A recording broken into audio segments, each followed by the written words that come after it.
Didgeridoo. That's still making me giggle. I also agree. That's got to be the funniest thing I've heard all day, and I've heard some funny crap today. Have you just never heard the term didgeridoo before? No. Oh, I'm amazed hanging out with me. I've never said that in front of you before. Nope, you haven't. It's probably because we've never talked about a didgeridoo. Yeah, never. I don't think that's ever come up in conversation. Ever. I can't think of a single situation where it would be warranted for us to talk about a didgeridoo.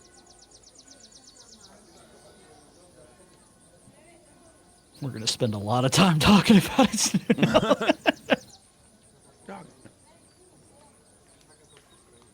So glad I just spilled my dinner all over my shirt. It's great. Oh, rip. Yep. Wonderful. What's for dinner? Steak bites, mashed potatoes, and broccoli. Oh. My wife makes a very mean dish. I haven't eaten dinner yet. I hadn't, and my wife could tell I was getting edgy. So she's like, I'm gonna bring you food. I'm like, thank you. Okay, music is up on Sirenscape. You guys are not already there. If you guys are not already in Foundry, which I'm noticing a few of you are not, Foundry is obviously up.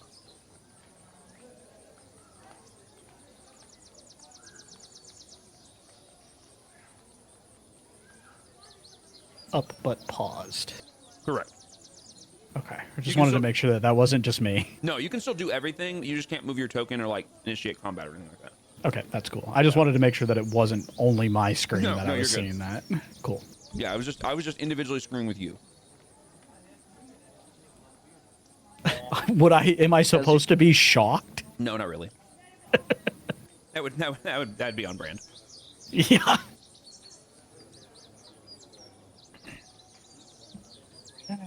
You are correct. We're 3 minutes early, Jesse, in the sense of starting the game, but I wanted to at least get the stream up and running and the ball rolling so that I was ready when we hit our time. No. Mm-hmm. No. Yep. No.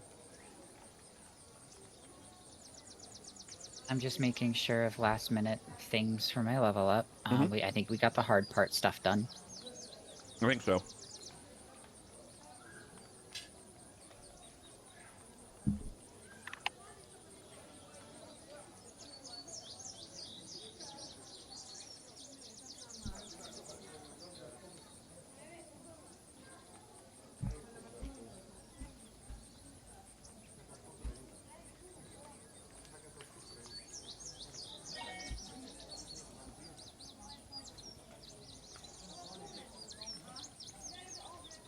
You know, I wish they would make it easier to add in the same invocation on Beyond, because I wanted to do the same. Dude, did you almost just say 5M? I was about to say 5E. Okay, I thought you almost said 5M. I was like, Listen, I'm not. I have broken that addiction. Thank you very much. I only like, recreationally whoa. play 5. That was the most I can stop whenever I want energy I've ever heard.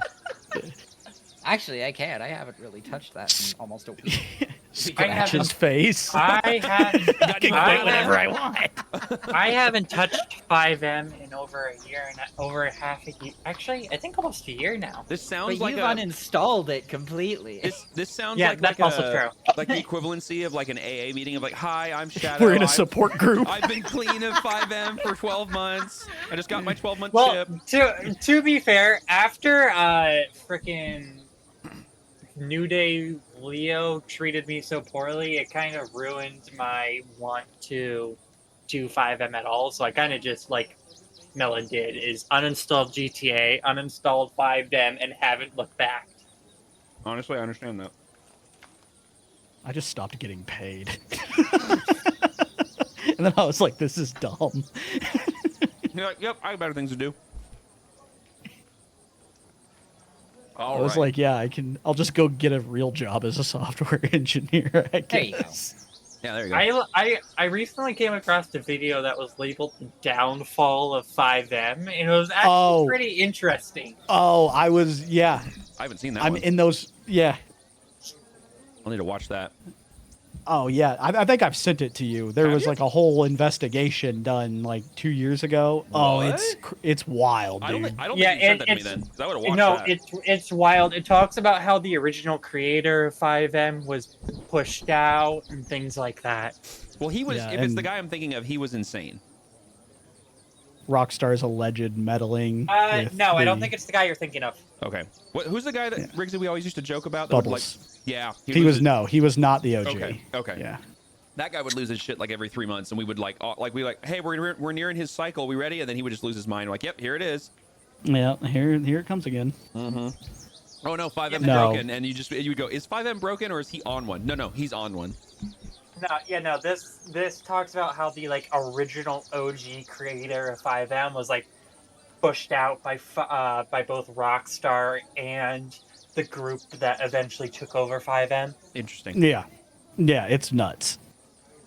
Oops, I just realized I probably should have fixed things here. Table. Yep, let me fix I things.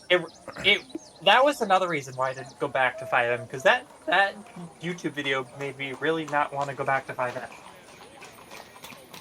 I got out before AI coding became a thing, and Oh, Lord. I haven't looked, but I can assume that I am so happy I did.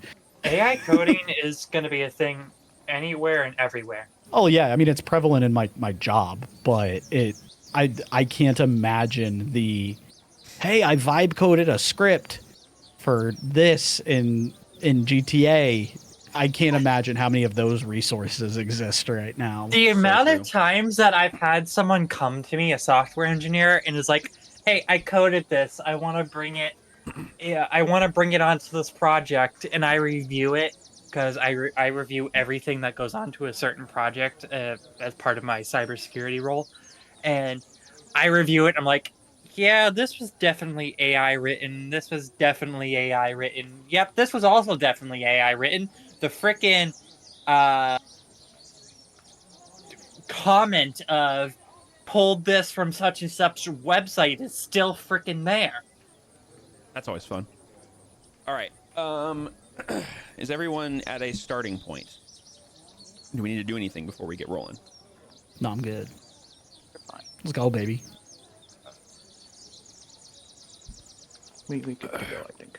Okay. I'm just making sure. I think we're in server. We're still missing one player, but Who are we missing? Jesse. But according to Discord, Jesse is playing BG3. I did see that. Mm-hmm. I'm gonna call him out. Hey, Stop playing D&D during D&D. I know, right? What the heck? I saw it according to Steam. Steam doesn't lie. There we go. Okay, where he's there. We're good. Okay, so first off, no, you didn't. Okay. Okay, so we are picking back up after last week's session, or 2 weeks ago. Last time we left off, you all had successfully defeated the ambushers in the alley just northwest of the, or northeast, excuse me, of the city council district. You guys had saved Daxori from being kidnapped and effectively poisoned. Afterwards, brief conversation took place between yourselves, the city guard, and a private conversation was held between a few of you. And you guys decided as a group to head back up to your kind of safe haven of the Lucky Tankard to rest, kind of recollect yourselves, and figure out next steps. While there was a jam session that took place with Talina, Pipwick, and some of the local constabulary that were, or not constabulary, that's the wrong word, local patrons, excuse me, was that had sort of struck up a little ditty. Hellraya knocked in a shift working for Durham there and making a little bit of coin. And speaking of which, for helping work that night, Rhea, you can go ahead and roll me a d6.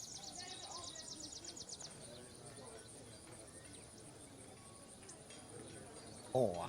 You made 4 gold for helping. It was it was a busy night. You made some tips. You guys, the rest of you kind of milled about for a bit. Daxori decided to get some rest. Tippy was appearing a little still pale. I got drunk and then got rest. Yes, drunk and then rest. You guys got to try a new liquor that Durham had just received from over the river that you overheard was called Void Liquor. A very Very good tasting, but strong, very clear liquid, kind of akin to what we would consider vodka. But very clean, very distilled, very strong, very good. However, just before everyone kind of heads off for their rests, Rhea was finishing up taking care of a few tables and tried to chat up a interestingly dressed individual that had been a member that Durham had indicated was a member of one of the nearby ships. However, he clearly wasn't dressed like a sailor. He seemed more dressed like a guard or maybe like a soldier of some kind. There were some attempts at extracting information. He was a little tight-lipped, but it was very clear that he had an insignia on his chest that matched the insignia of the individuals that you guys dispatched in the alleyway. He at one point got up to leave and seemed to have joined two other individuals at the open wall, essentially the open side of the building that led westward out of the tankard. And one of those two individuals looked strikingly familiar to the one survivor of that attack that ran away, the archer that fell off the roof and bolted. Before any sort of advancements could be made, they seemed to kind of cluster together as a threesome and head off into the night before being kind of disappearing. Along with that, you guys had found in the effects of the individual that had ambushed Daxori, some weapons, some poisons, some money, but there was a letter that was discovered indicating that this individual, presumably named Lem, who is now dead with a hole in his chest, was dispatched to the area of Darun to track down a individual. Daxori at this point is the one in possession of the letter. No one else has seen it, to my knowledge, unless Daxori showed it to anybody. And the letter indicated some specific information about tracking down a red-skinned individual that is considered dangerous, but is worth a lot of money and is basically the target of these individuals. However, at this point, it is now, as we pick up this session, Daxori has already gone up to sleep, I believe taken Scorch with her. Hellraya has... No, Scorch was hanging out by the stage where the band was playing. Ah, okay, all right. Well, at this point, the band has long since dispersed. There was an incident where one of the band playing members drank too much of their drink and just fell right over and passed out, and was then escorted by the other two band members out of the building, presumably either to a ship, as most of the people in this building right now are sailors, or to an inn nearby, leaving Talina and Pipwick to kind of round out the session and then kind of disperse the music into sort of just a quiet evening. And then little by little, the patrons cleared out, essentially leaving behind your group of whoever's left, and Durham, who is obviously cleaning up after a very busy shift. Unless anybody's going to do anything, you guys can all kind of head off to your respective points for a long rest. Like I said, unless anybody has anything they need to take care of. Anybody want to volunteer for some immunity training? We can do that. I don't know if Rhea would have gone straight to bed.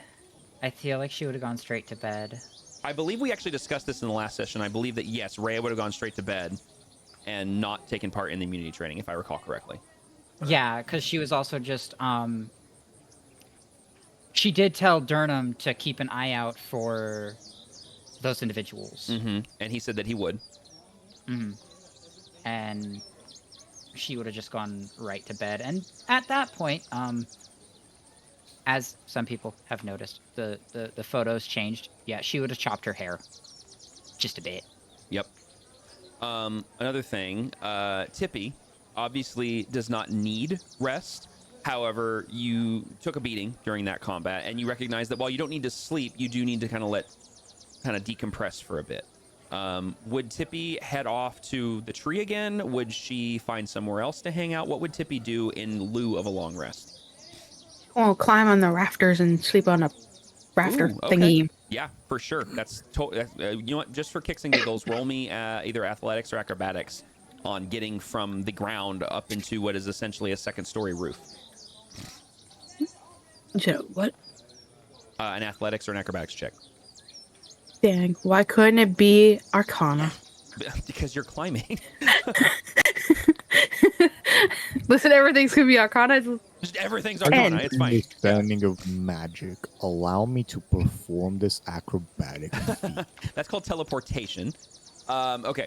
So When you study physics, yeah, there you go. So with a 6 on an athletics check, you I mean, you're still a squirrel. You're not inept at this, but it's a little bit of a struggle. You're pretty wiped from the fight, and you're not able to get to the exact rafter that you were aiming for, but you are able to get to a nice little cozy spot that is in one of the corners. It's kind of shadowy, so you get a little dim light, and you're able to get up there, but it takes you a little while, and it's kind of a struggle for you. A couple people actually watch you at some point get up there and do that, and it's very clear that Tippy's exhausted. Like, she's not... You've noticed she's not sleeping, but she clearly looks like her body needs a rest. And don't forget, 130 pounds. Yes, yeah. I forgot about that. This monstrous 3-foot squirrel.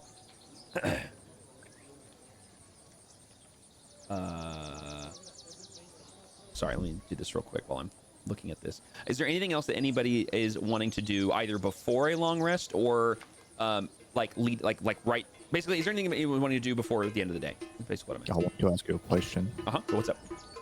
How much money to rent a room here? At this point, Kiri would know that because you guys have been here before, and Durham would have answered that. It is. Give me a second here. I need to open all of my notes correctly because we love the way my notes work.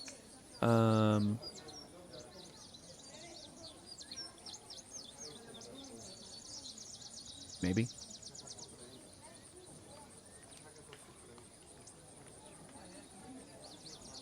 Oh my gosh.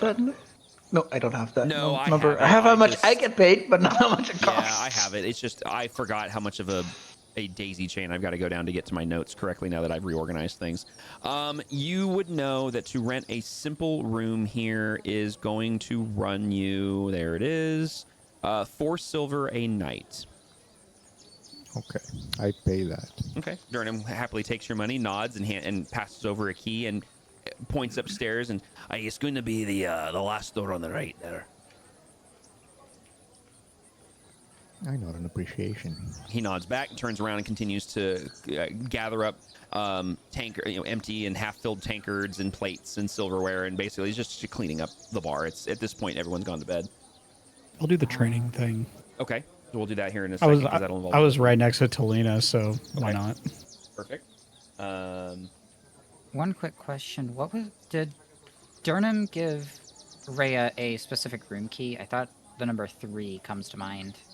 To Ray, possibly. I would be frank with you. I don't remember exactly which number I said. Okay, if you're okay with me claiming that. Yes. Yeah. 3 yes, base. he 100%. Yeah, he handed you 3. Cool. I'm just gonna mark that into random object.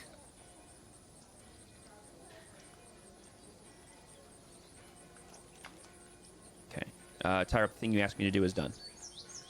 He's done. Thank you. Yep. Cool. Okay. So Daxoria is already rested. She's conked out and sawing logs.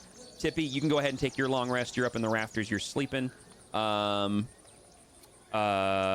you said you headed up, so you can take your long rest. Kyria, I assume based on now receiving a key, you're headed up to a room. Yeah. Okay, so you can go ahead and take your long rest. So Talina and Pipwick, you guys are, and Grigor. Would Grigor go back to his accommodations near the Curios Emporium, or what would he do? He would go back to his room in the tankard. Oh, in the tank. Of course, that's right. I forgot. He ran into a room here. Yeah. Okay. So 100%. So he goes back to his room. You can go and take your long rest. Okay. So Pipwick and Talina, you guys are the last two sitting at the table as everyone kind of peters off.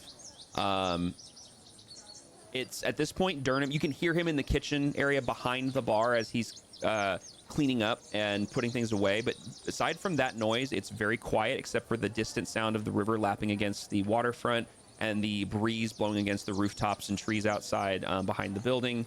And then obviously the kind of the whistle that happens as the wind catches through the open air side of the tankard and blows across it. But aside from that, it's just you two sitting here. So you ready to get better at not getting charmed? Sure. You know what? Hit me with your best shot. he says, halfway drunk still. Not sure if my best shot is the best way to practice, but if you want my best shot, I use the trance tunes on him and see if he resists it, right, for this? Yes. So what we're going to do is you go ahead and start playing your lyre. So you can go ahead and activate that. You're going to go ahead and first you're going to make a wisdom saving throw by clicking that button there in chat, Rigsy. Okay, it disappeared. Give me a second. Oh, okay. I didn't have chat open. That's why. Oh, okay. Yeah, gotcha. Oh. Okay. Yep, that's So- expected. So initially, you immediately find like you're not prepared for what's about to happen, and initially you just immediately succumb to the music, and you immediately find yourself kind of like half closing your eyes and swaying back and forth as she gracefully plays the strings on her lyre, and instantly, for mechanical purposes, you become charmed by the music. But in character terms, you're just listening to this beautiful melodic sound of this lyre string, and you feel warm, and you feel your body just casually, like subconsciously swaying back and forth with the tune. And every so often you open your eyes and look at the lyre, and you're just enamored by Talina and her presence and the music that's wafting off of this instrument. What I want you to do is I want you to roll me another wisdom saving throw, but I want you to roll me your spellcasting modifier, which I think is your charisma. I think is your bard. So you're gonna roll your charisma modifier along with it, because that's what you use to cast magic. So you're gonna make another wisdom saving throw, but you're gonna do wisdom, but you're gonna add your charisma modifier as well. Yeah. And whenever I notice that he starts swaying to the music, I briefly just snap my fingers, and then like right in front of his face, and then keep playing. So I was gonna say, what does Talina do to help him train to resist this? I mean, you snap to try to snap him out of it, but how do you assist this? Train me like the dog I am. Well, like, get a little clicker I'm out, trying dude. I'm playing softly, right, to like kind of limit not only the range of the music, because obviously you can't hear it out there. Yeah. So the derm doesn't get affected, but also like I'm trying to subdue the magic as much as I can, just to get him like a vaccine level dose instead of the full. Sure. Right. Trying to whenever I notice it starts taking effect, I take like a half beat, just to like try to snap him out of it before I continue. Okay. And as you do that, as you kind of break the stride, you feel the effects, Pipwick, leave you for a moment. Your eyes kind of flutter for a second. You look back and you realize, oh, okay, I understand what I'm trying to do here. And you focus in on the lyre. And you're like, all right, I'm gonna resist this. And she starts playing. And once again, you just drift right back into the music with an 8. And you're just like, doo-doo-doo-doo-doo-doo.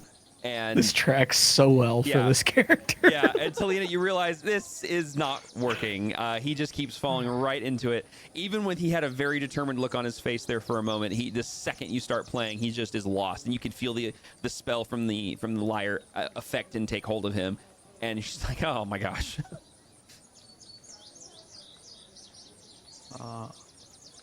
I will allow you to try one more time tonight to see if there's any positive effects with this quote-unquote training. Yeah, I was gonna say I have. I'm not hopeless, I Bardic swear. Inspiration and the lyre, so I was wondering if I could combine them. I'm sorry, combine what? I want to give him the Bardic Inspiration and then try again, because I have 1 charge of each. Yeah, you can do that. I'll do something too if I. Yeah, so she stops playing again. Same thing. She kind of breaks stride, and go ahead and do what you're gonna do, Talina. I'm gonna start with that. Okay, so you can add the Bardic Really Inspiration. focus this time. Okay. You got this, and I'm gonna pause a second to have him confirm that he's ready. I just kind of like nod along, like yeah, of course. And then what were you gonna do, Rigsy, before this starts? It's just if I fail, I'm gonna use lucky. Oh, okay, great, cool. Okay, so actually, no, I can't do that on saves. I can only do it on checks. I lied. I'm not gonna do that. Yeah, this is considered a save for these purposes. Yeah. Oh wait, no, it is a saving throw. Oh, cool. Okay. Yeah, I'm pretty sure Ability lucky can check go or on a saving any throw. D20, no? I thought it could be both. Yeah. Yeah, I was going off of my memory, which was apparently very poor. All good. Okay, so once again, you're gonna make a wisdom saving throw. You're gonna add your charisma modifier. You can add the D8 from the Bardic Inspiration, or I think it's a D8, isn't it? Yes. Yeah, D8 from the Bardic Inspiration. If you don't have to, but you can obviously if you fail. And then, provided you fail, you can re-roll it with your lucky feet. That's so much better, at least on my screen. He hasn't rolled on mine yet. There you Yeah, go. there we go. Okay, so a dirty 20. I was choosing no on the bardic inspiration. Yeah, so that's fine. So the bardic inspiration gives you like a little bit of the courage that you need. Not courage, but like not courage. That's not what I'm looking for. Focus. The focus that you need to be like, okay, I gotta pay attention. The music's good, but like I got this. She starts playing again, and as the music starts to hit you, for a brief moment, your ear twitches. Your goblin ear starts to go back and forth and twitch a little bit as the music enters into you, and you realize, oh, okay, I know what I need to do, and you shrug it off. I press my fingers to my temples and I go, "Ee."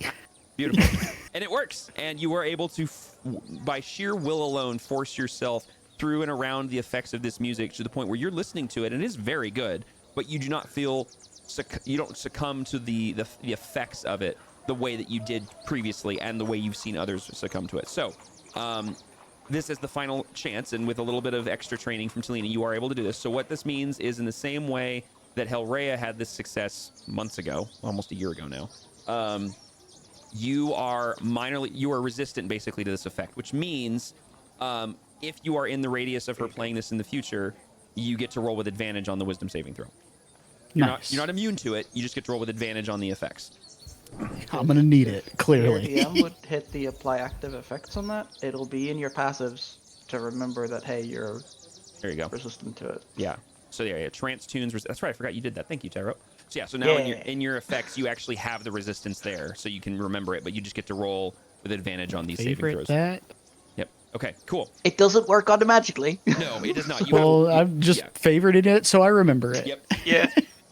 Cool. Okay, so this goes on for a little while, back and forth, and then trying things. And obviously, those upstairs can faintly hear the strings being plucked, and it's just enough that it's like the perfect little like lullaby sending you off to sleep. Anyone who had been listening to that, it's just faint enough in the background that it's the perfect amount of music to fall asleep to.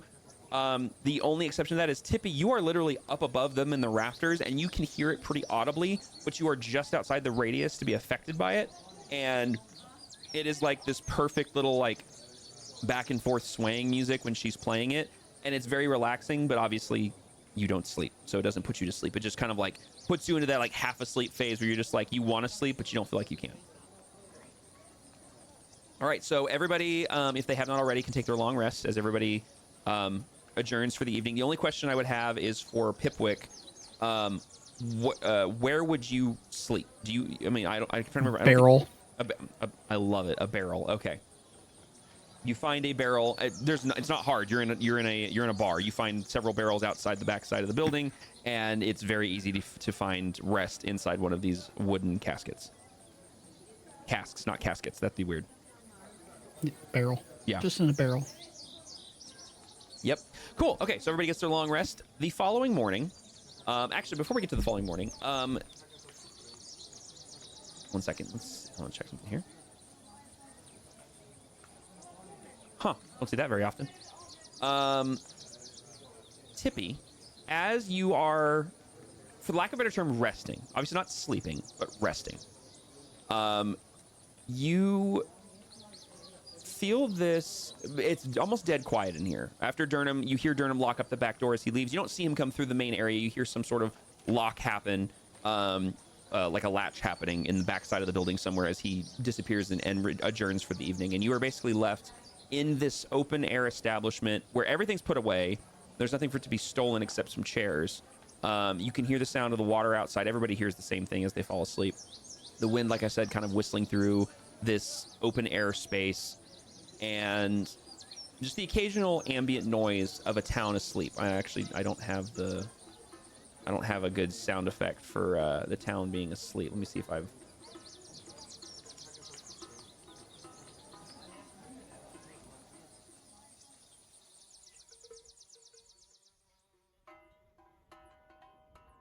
See if I can adjust the ambience here. I thought I had a nighttime one. I guess I don't. Oh, here we go.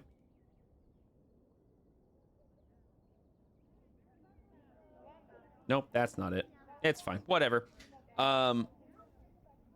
There's little sound coming into this space, and what you hear isn't so much a sound, but more a vibration that is kind of like when your phone vibrates, it makes a sound because it's vibrating. That's kind of what you're hearing. And it seems to be coming from your bag, your miniature bag of holding.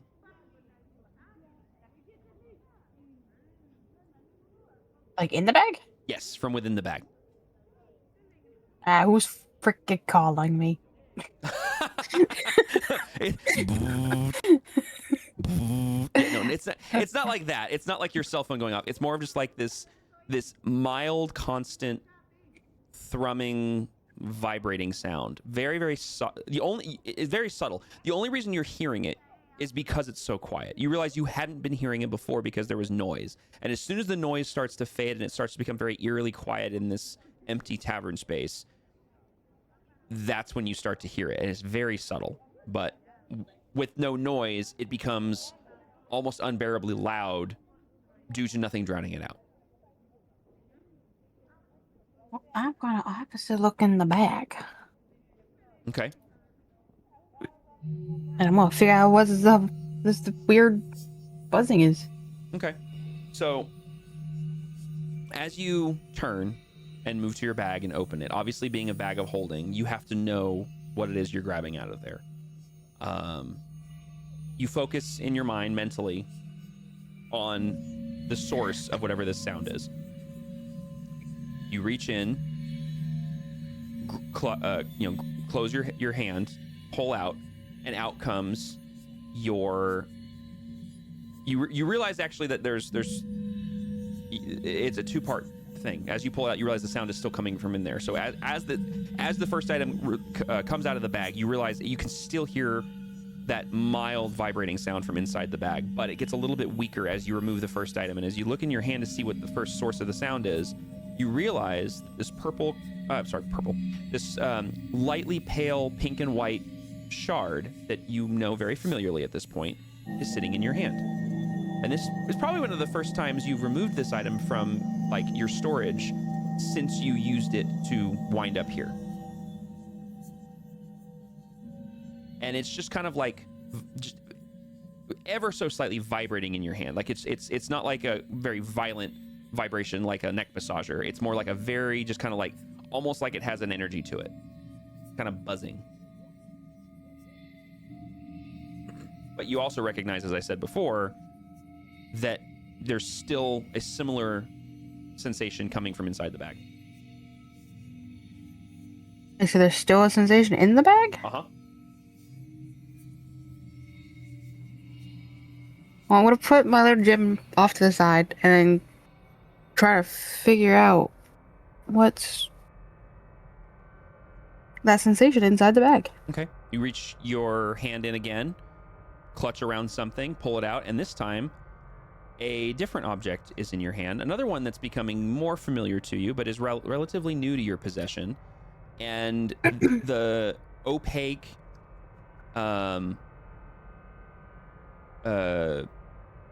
sort of kind of like a gem that latched itself into your hand in Cassivus's den is now resting in your hand, also repeating the same sort of effect, that mild sort of lightly buzzing / vibrating sensation. But as you remove it from the bag, you notice that the little veins of bone-like colored material or discoloration within sort of the streaks of this opaque shard are slightly glowing a sickly pale green. And as it exits, you notice that the pink shard, or gem really, that's next to you is softly glowing the same color pink. It's just kind of like now it's almost luminescent, like mildly luminescent as the second item removes from the bag. And go ahead and roll me an Arcana check real quick. Bet. Where's my Arcana? Just look for the +10. I'll find it. Okay. Oh, look, a 19. With a 19, yeah, with a 19, you very quickly deduce that these are literally reacting to each other.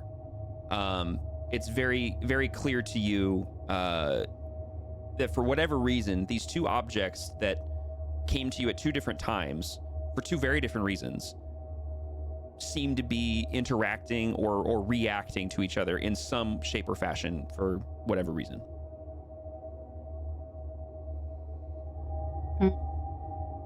I want to try to put them closer together.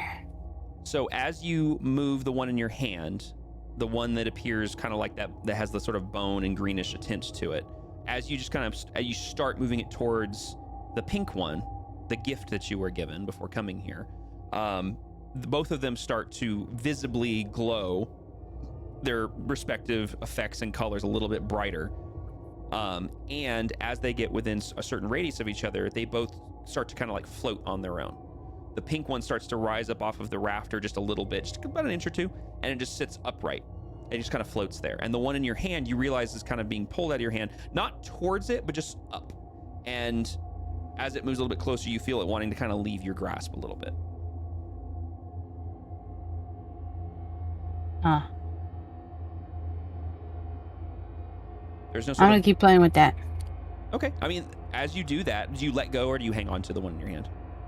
I want to let go when it feels like it wants to let go. Okay. As you get within just a couple inches of the pink crystal, it does kind of feel like you need to let go and let it leave your hand, and it does, and they just kind of float within a couple inches of each other, and they just kind of hover and sort of just softly float and bounce about 2 to 3 inches off the rafter, about 2 to 3 inches away from each other, glowing.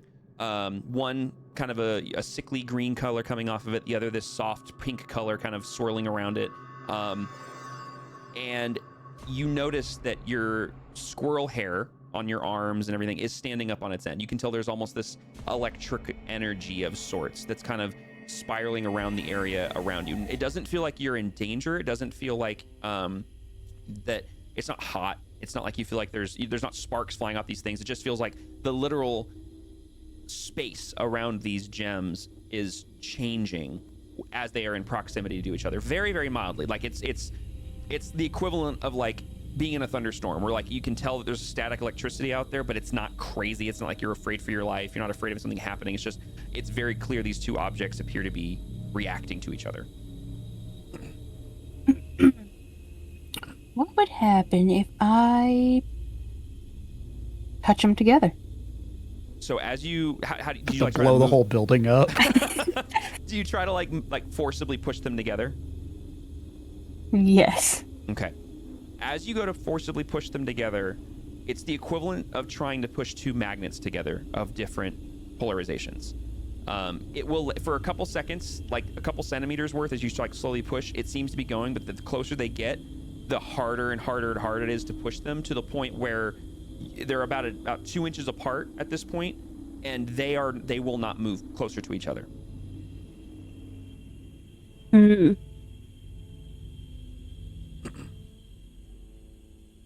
That's if they're the same polarity, by the way. Opposite. Sorry. Same polarity, yes. Strength check, try harder. Yes, my -1 strength. Listen, never scientific accuracy is important in your D&Ds, okay? Yeah, because science is the thing I'm using to build this story. You got me.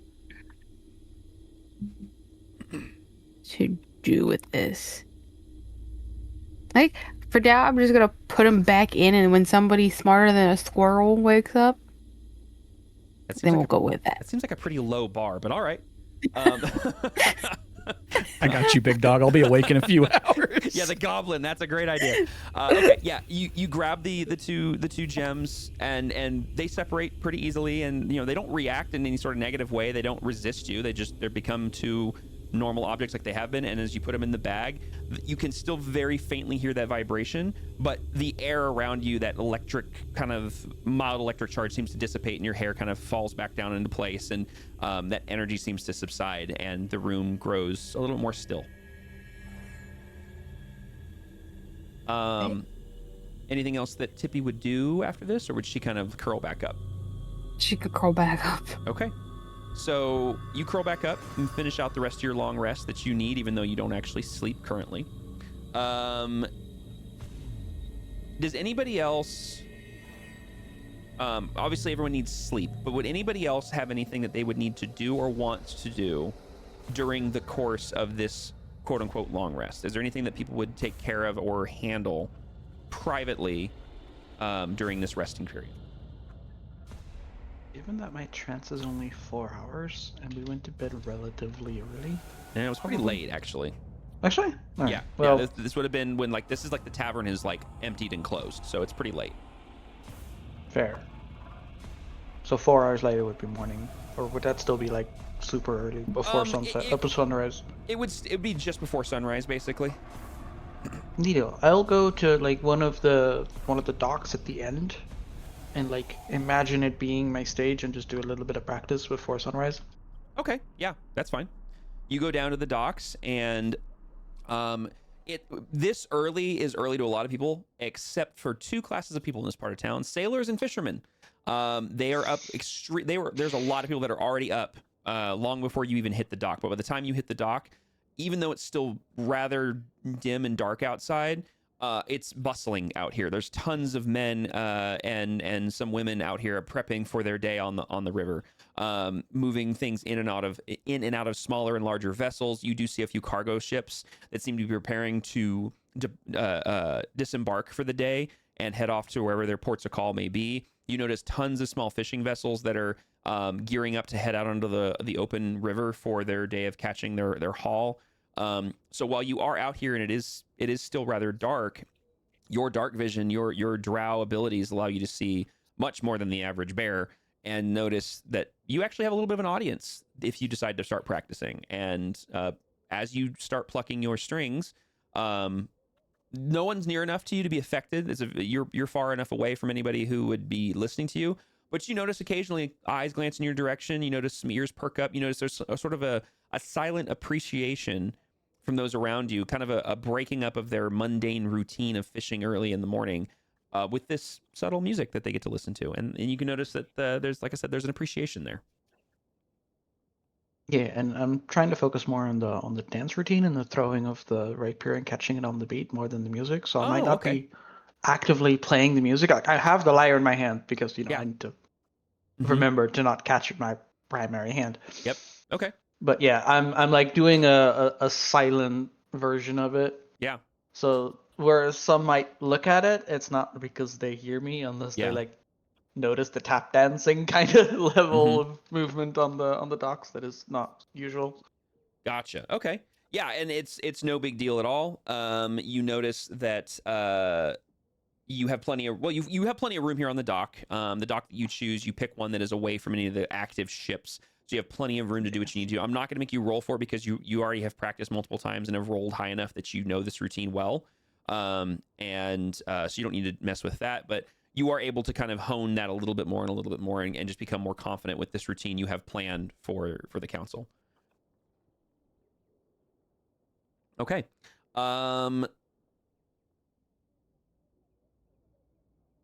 Sorry, I was just reading something. Okay, cool. With that, morning comes and the city starts to gently wake up. You, Talina, actually get to watch as the sun rises over the edge of the riverbank. Rising in the east, you watch it come over far down the river to where the river actually, you can just in the distance see where it potentially starts to maybe split. You're not really sure how far down you can see.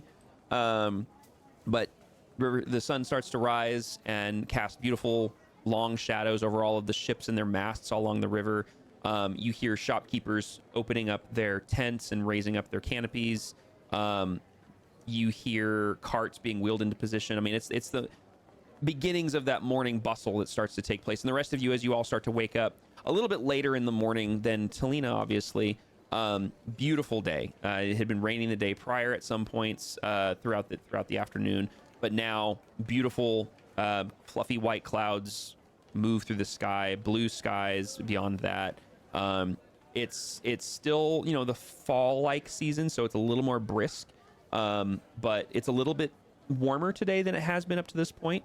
And beautiful day. And the rest of you guys all wake up. Pipwick, you wake up in a barrel, and you wake up to actually, you hear Durnham unlatching something, and as you kind of poke your head out, you notice you are right next to the back door, and you just caught the tail end of Durnham walking into the tavern, opening up the back door. Can you help me out of here, please? You just see him stop and turn around, and he looks around and says, "You sleeping in the battle?" Yeah, that was that good stuff last night. I think I had too much. There can be some strong shite. Of course, my friend. And he reaches down and he just like grabs the back of your collar like carefully and just hoists you up. And even though he's a dwarf, he's got some big arms and he just hoists you up and sets you down. There you are, my friend. I tip my hat to him. And he nods back. And then I just kind of walk into the main area. Okay, yeah, and as you step into the main area, it currently appears relatively empty. Durham obviously has walked in ahead of you, and you've seen him turn off into the kitchen area to begin his morning preparations. No patrons as of yet, as it's just not that time yet. You catch a glimpse of movement, and you glance up and you see a long, fluffy tail just swishing back and forth up in the rafters, about a story and a half ahead above you. Hey, Durham, I think you need an exterminator. Do I? And he kind of pokes his head out and he looks around and kind of sees where you're looking and looks up and he chuckles and says, I don't think an exterminator is going to fix that problem, but thanks for keeping the lookout. And he dips his head back. What is it? I can't see. Before he says that, he dips his head back into the kitchen. I'm gonna like take a few steps back because I'm standing like right under right now. More or less, yeah. And then I'll just look up, see his Tippy, and be like, "Oh, my bad, sorry."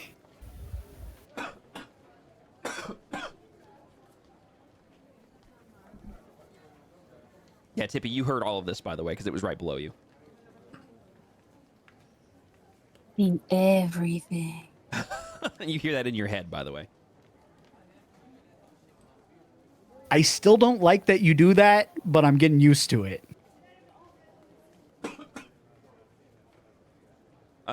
While this exchange is happening, the rest of you guys, for those of you who had rooms here, you guys all got great night's sleep, quiet, undisturbed sleep. You can kind of faintly hear the sound of movement beneath you in the, kind of beneath and to the side. In what would be the main tavern space, you heard the sound of a metal latch. You heard kind of a chuckle, Durham's very hearty, chest-driven chuckle, and another voice that's kind of muffled. Normally loud as hell. Yeah.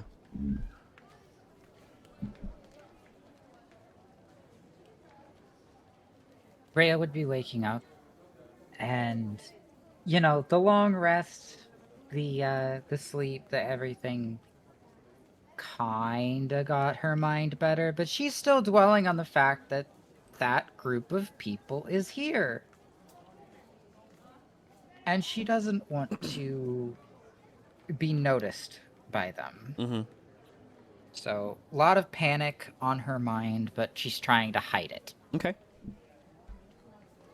In a similar vein, Daxori, as you wake up after a very interesting previous day, full of all sorts of excitement, fear, questions, confusion, anger, frustration, etc., how does Daxori wake up the following morning?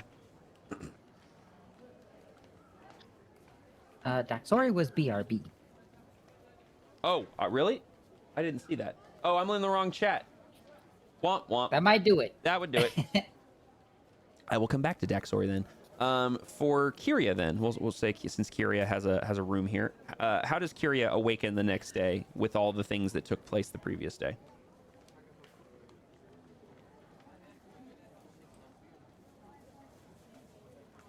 No, that is a very good question. Thanks for the dramatic cough in the background. I appreciate that. I'm sorry. I don't know that that she does anything other than usual. Obviously, she's not where she normally stays. Sure, but I was more referring to the realization of what she discovered the previous day with recognition of the symbol and whatnot.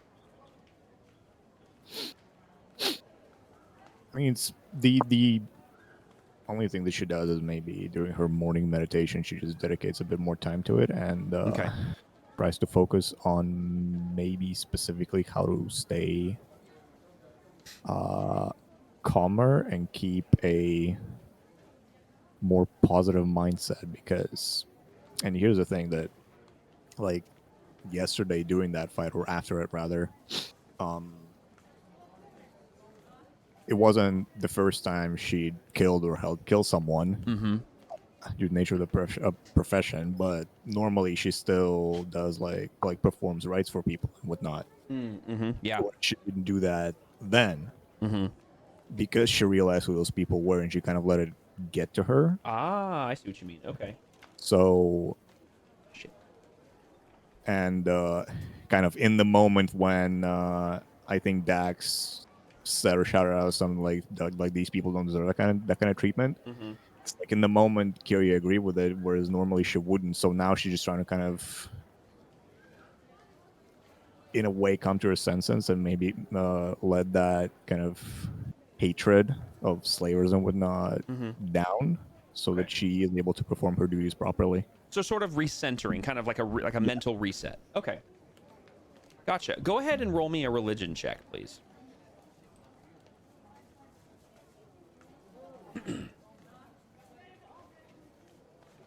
It's so hard to read your dice.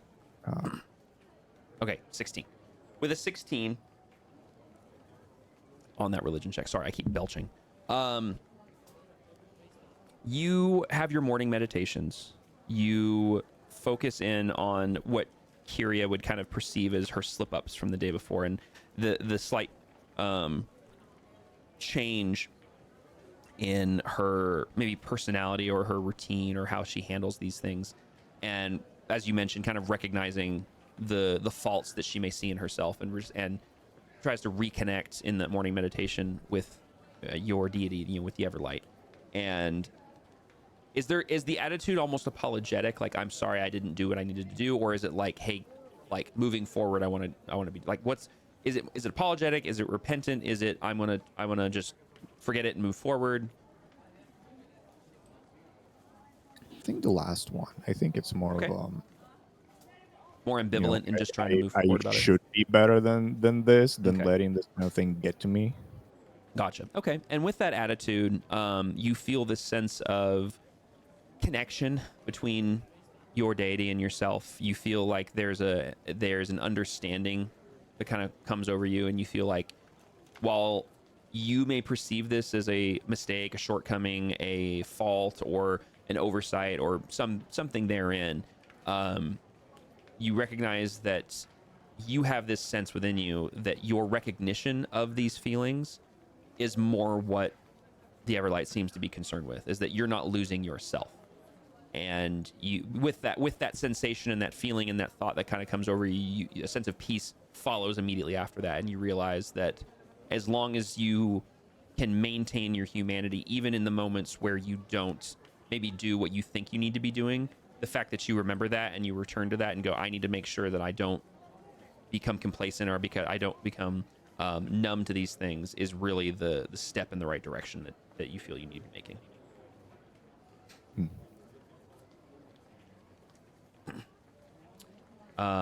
Do we have a shadow back yet? Cold shadow hard, but sure. I'm gonna take that as a no. I don't think we do. Yeah. I will say, since you were in the wrong chat, it might not have been the night before, but I was thinking, be it that the level up did take place overnight, due to that situation and a more crazy type of magic usage from Rhea. Perhaps her patron would have wanted to discuss things, but also she's just in a really, really awkward mindset right now. Okay. Of like, I'm trying not to get discovered. They don't know who I am, and I want to keep it that way. Yeah. I would say this probably happens, in my opinion, and you can correct me. So you have character agency here. I would say this would be something that would maybe make sense as like early morning wake up, like you've woken up a little earlier than you normally would have, and sitting on your bed, you're kind of mulling it over, and you kind of are subconsciously playing with the ring on your finger. And as you do so, your thoughts start to become audible. And next thing you know, you feel that presence enter your mind. And we're going to see if this works today. There we go. The presence entering your mind says, "You seem to have a lot of thoughts today. What's on your mind, my dear?" Well, those persons. Luckily, their documents didn't contain my description, but who's to say they're still not looking for me? Which in turn means, how the hell am I going to get your goal achieved if I'm captured? How am I to learn anything about what you were doing that ended you up in there? How the hell did I split that spell? That's right, that did happen, didn't it? To be honest with you, I'm kind of surprised that even happened in the first place. Typically, what I do here stays confined to where I am, but it sounds like, or appears like, there may be a bridge happening between my prison and you, which could be quite interesting, I'm not gonna lie.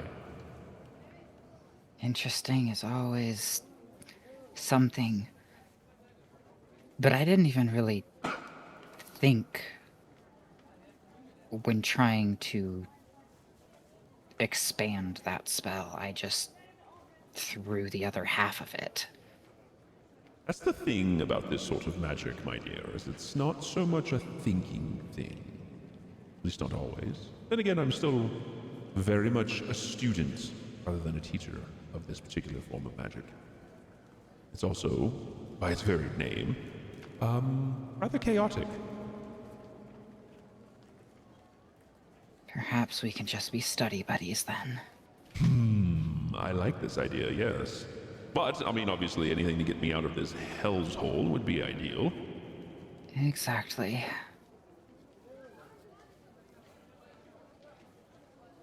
I will warn you, just be careful, as you sort of witnessed during that little debacle.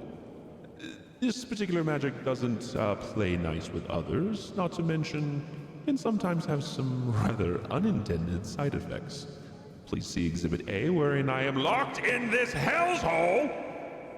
And his voice fades out. Maybe next time don't shout so much and the connection will stay strong. As she's like cleaning out her ears too, as if he was actually screaming at her. Yeah, like you feel like your head hurt just a teeny bit from him yelling. Yeah, I think Shadow just got AFK'd. Well, no, because it actually moved to the AFK channel and it didn't. Uh-oh. So I think something else happened. Are they still online? Yeah. Okay, so it's not. Yeah. Oh well. Hold on.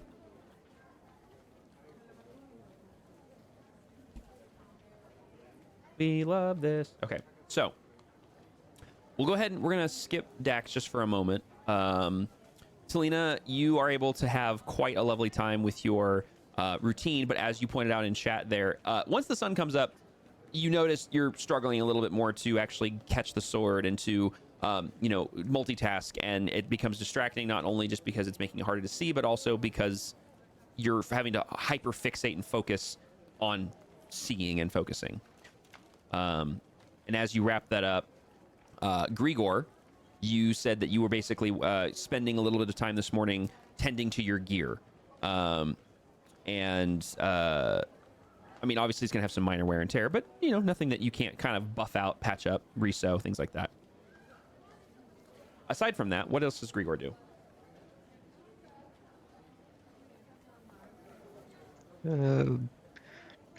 Not much else, just getting ready to head down to the seating area. Okay. Yeah, as you come down into the main hall area, you see Pipwick kind of staring up into the rafters, and up there you very quickly see a big bushy tail wafting back and forth as Tippy kind of lounges up on a rafter up there. You currently don't notice anybody else in the room. You hear Durham back in the kitchen area preparing for the day, getting tankards and bowls and plates and silverware and such prepped. but beyond that, it seems to be relatively empty in here. Actually, real quick, would Kyria linger in her room doing her morning meditations, or would she kind of conclude that and then rejoin the group down in the main room? When she's done with it, she would probably head down, yeah, to get a bite. Okay, I'd say that around the same time that Grigor comes down, that Kyria would kind of join you guys. Oh my gosh, she's back. Oh, it scared me. Are you alive?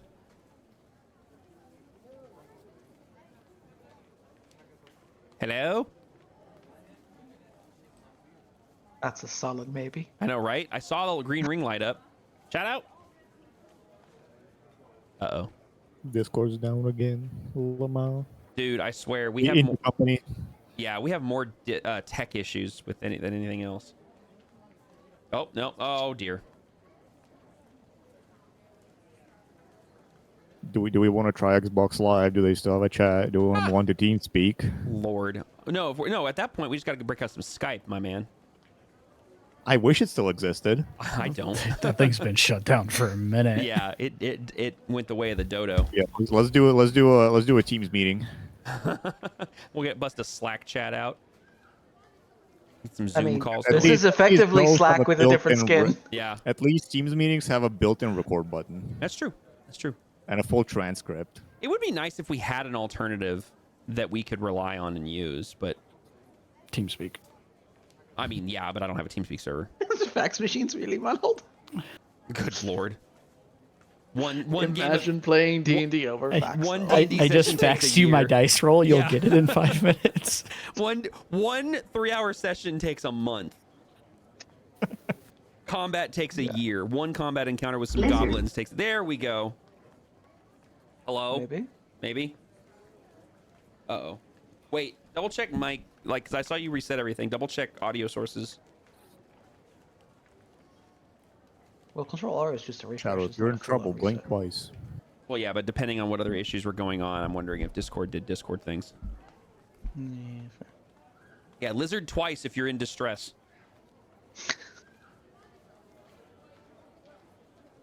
It's triple lizard. Oh no, we're oh no. Oh no. That was a joke, but now it's serious. But now it's serious. Now we have to figure out a rescue plan.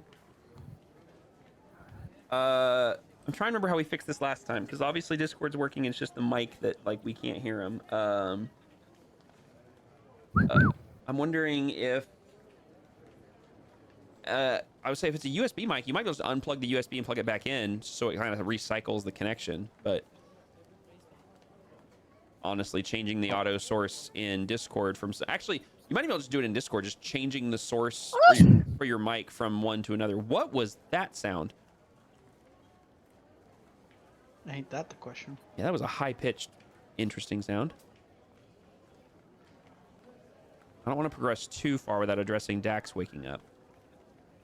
I'm just yawning. I think what we'll do is, while we wait for Shadow to figure out mic issues, is, I will say that the group has reconvened in the main hall area. Everybody but Dax, because I don't want to jump ahead too far.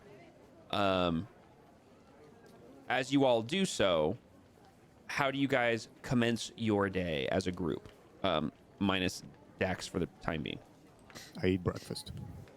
I mean, okay. I do want to point out that the group would notice Rhea chopped her hair into a very messy, kind of messy but styled messy. As she approaches the table and just kind of remains with like a neutral expression on her face, which is trying to hide stuff, but I don't know if it would hide from anybody. Are you trying to hide the visual change or sort of the attitude? The emotion. The emotion. The emotion okay. and everything of like all the stuff running in her brain about who that was the other day. Yeah. And let's do this then. I want you, instead of everybody trying to see if they could perceive it. Oh, well. No, that's fine. That's fine. I want you to roll me. Actually, you know what? Yeah, I like that better. I like it on this side because I was thinking perception, but I think it's better that Everybody who This, would be this in the definitely room, falls as insight. yeah, for This sure. 100% is insight. Yeah, so anybody who's in the main room can roll an insight check, or use. Actually, you know what we could do instead for anyone. Hold on. I want to see something here because technically speaking, I can see what everybody's passive insight is. Don't look at my passive insight. Your passive insight's insane. Both Kyria and Rhea's passive insight are insane. I wonder if I rolled a 1 on perception, would I know that she got a haircut, or would I be like, no, huh, you look different? That's a loaded question. Because the funny thing is, I was gonna say no. Of course you'd notice, but then again, I know many guys who their wives have gotten full-on haircuts and have zero clue what's changed. So you know what? I can take an Well, inch off my theoretically, hair I'm and being a nobody female would tell the character, so difference. that doesn't apply. I like the upside on the videos where guys shave their beards and their wives want to divorce them because of it. I've seen it. Yeah. Okay. What we'll do here is, if you want to roll the perception on if you notice the physical changes, that's on you.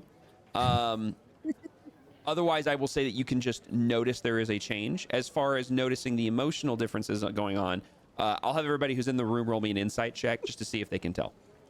Would you like me to roll a contesting? Yes, but it's going to be at disadvantage. Okay. What would you say this is? Would it be? This would be persuasion, no. stealth? This would be a stealth because you said you're actively trying to hide something.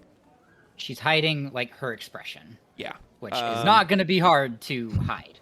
Yeah, I'd say that it's not going to be hard to discover that she is quite you know what? uncomfy. No, better not. It wouldn't be stealth. This is a performance check. Oh. This is Okay. 100% a performance check. It's actually a little bit. Do you lower play a of lot of number. poker? Yeah, exactly. This is poker face time. Yeah, she's trying her best poker face, but it is a neutral poker face. Yeah. Yeah. Okay. So, sorry. Really sniffly tonight. You did say at disadvantage, right? I did say disadvantage, yes. I'm gonna roll that one more time. Yep. So. Yeah, so you got a 19, a dirty 19 basically. Another 19. And another natural 19. Or an actual 19. So you still ended up with a 19. I'm still going with the 19. Yeah, but just it's a like, flat oh, okay. 19 instead of a 23. Okay, so with that then, let's see, I've got an insight from Grigor, Pipwick, Kyria, Talina. I need one from Tippy. And I will hold off on Dax until we figure out. I see that Shadow is about ready to lose their ever-loving mind. Wait, what am I doing? Insight check, please. Try Okay, GTP. checking. That's if you're paying attention to Keeping your Rhea hands in together. any way. Yeah, you're insight checking the Hellraia's basically trying to mask some emotional and inner turmoil going on, and we're trying to see if it would be picked up on. Hold on, I cannot find. If I was being dumb and couldn't find insight. Or you can do that and be like, I squirrel, I don't know, or roll a natural 20. There's that too. Hey, welcome to the Natural 20 Club. Yep, exactly. Okay. We Everybody has wasted learned to our- read Rhea like a book. This isn't fun. Not everybody. Grigor, Pipwick, and Kyria don't seem to pick up on the emotional situation going on. I will leave it In to my you. defense, I can't read a book, so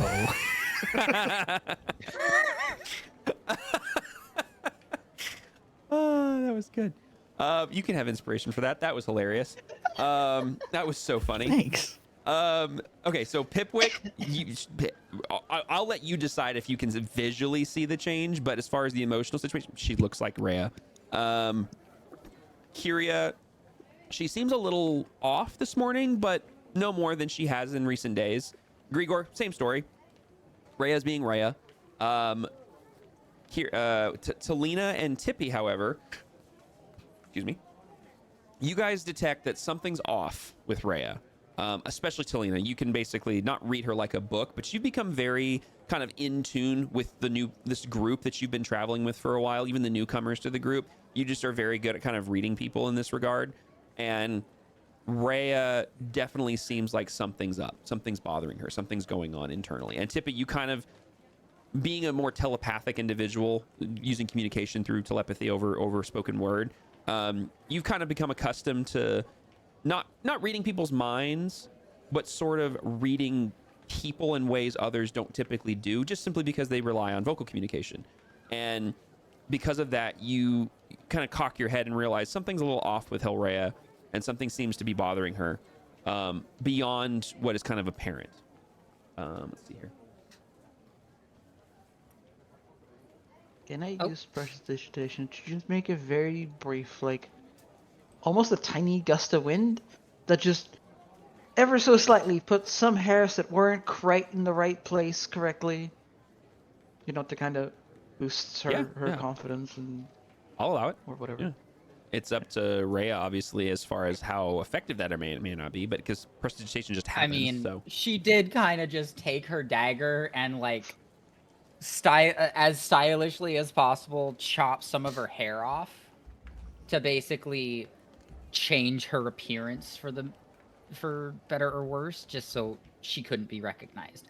Also, I do see Shadow's microphone is lighting up. Yeah, I see it lighting up, but I don't hear audio of any kind, which tells me I've seen this happen before, but I'm trying to remember the cause.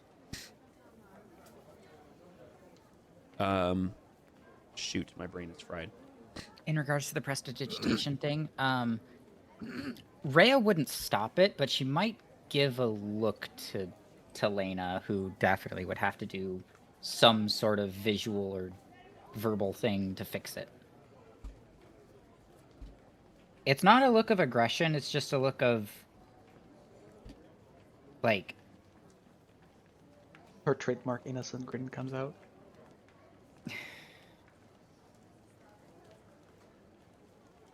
I'm wondering if Rhea is being given the "you can talk about it" stare. And Rhea is about ready to just mouth the words, "later." Maybe. Is that, in fact, the stare that she is getting? I mean, I am the mum of the group, so I might as well at this point, right? I'm just asking, because I don't want to put the words in your mouth. Like, I'm trying to make it super subtle, but you know that she knows that you know. Yeah, with my passive insight even, I probably would tell. Well, and you know, the small gust that was only barely enough to move some hairs, so you felt it. And people know that she cast a something, but...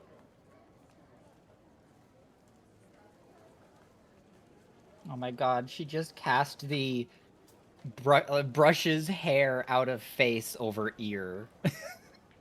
Maybe. You've been crying for so long, let me help you. God dang it. Gosh. Okay, Shadow's going to restart PC, which I think is probably going to fix it because in my experience, when I've had it sounds like an audio driver issue. There's sometimes you can like force restart them and whatnot, but from my experience with Discord and the audio drivers and everything, if I just restart everything and let it just do its startup cycle, it usually fixes this problem.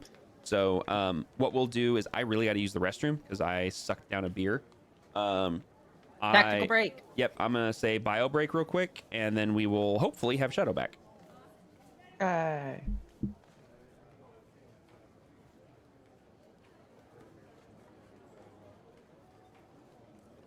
Now who's being the Yes? angsty teenager? Yeah. Now who's being the angsty one? Teehee. What? It's fine. It's fine. Group Mom's got you. Yeah, that's what I was afraid of. At least Rhea seems to have more of an emotional maturity. Oh. Dax and Tulane are gonna have words this morning. But I need a Dax for that.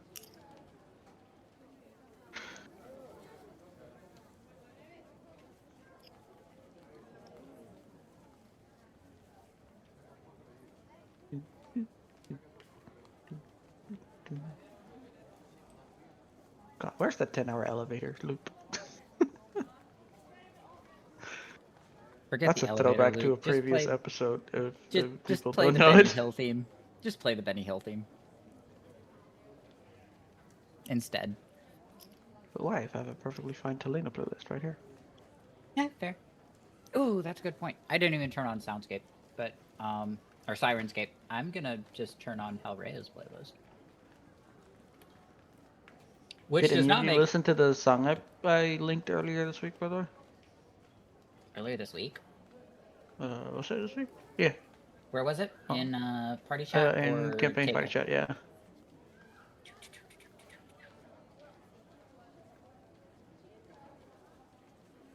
Ah, yes, I did. I did. Yeah. Fun fact: a lot of Rhea's music doesn't really fit the mood right now. Yeah, I got that song on my Discover Weekly. I'm like, bet that's the one that I need to play for the council. For stream, look up Johnny Rife Pulled a Knife by Vinnie Murphy. I'll put it in Twitch chat, and if I remember, I might even put it in the YouTube comments.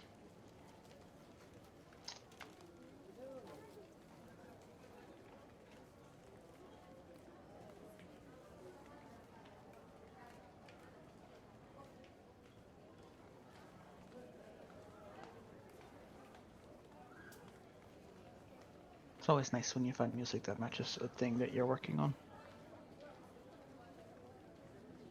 Or like matches the vibe that you're in.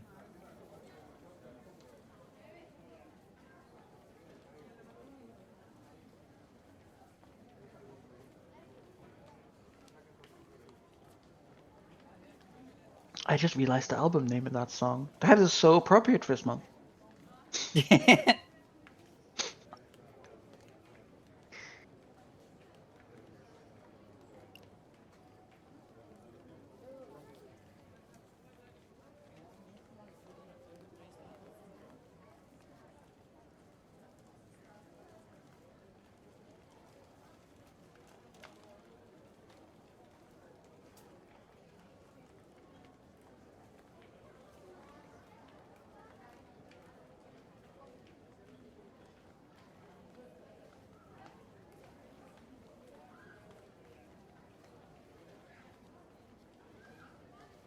All right, I feel better and I'm back.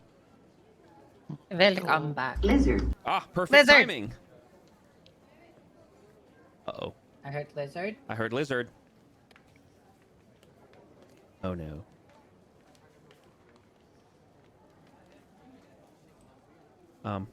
Lizard?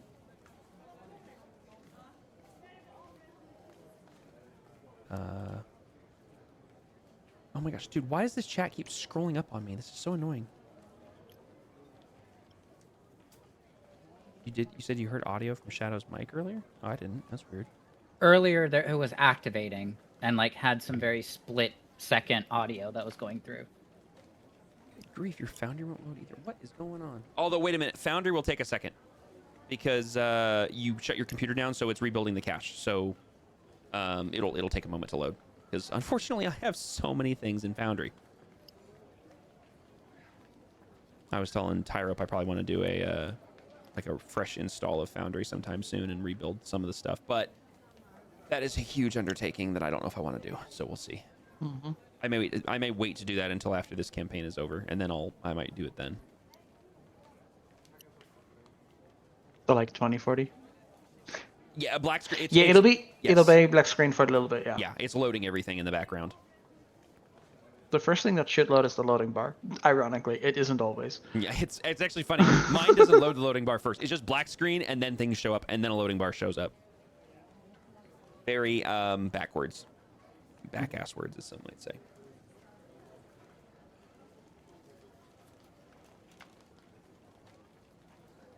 I forgot my water.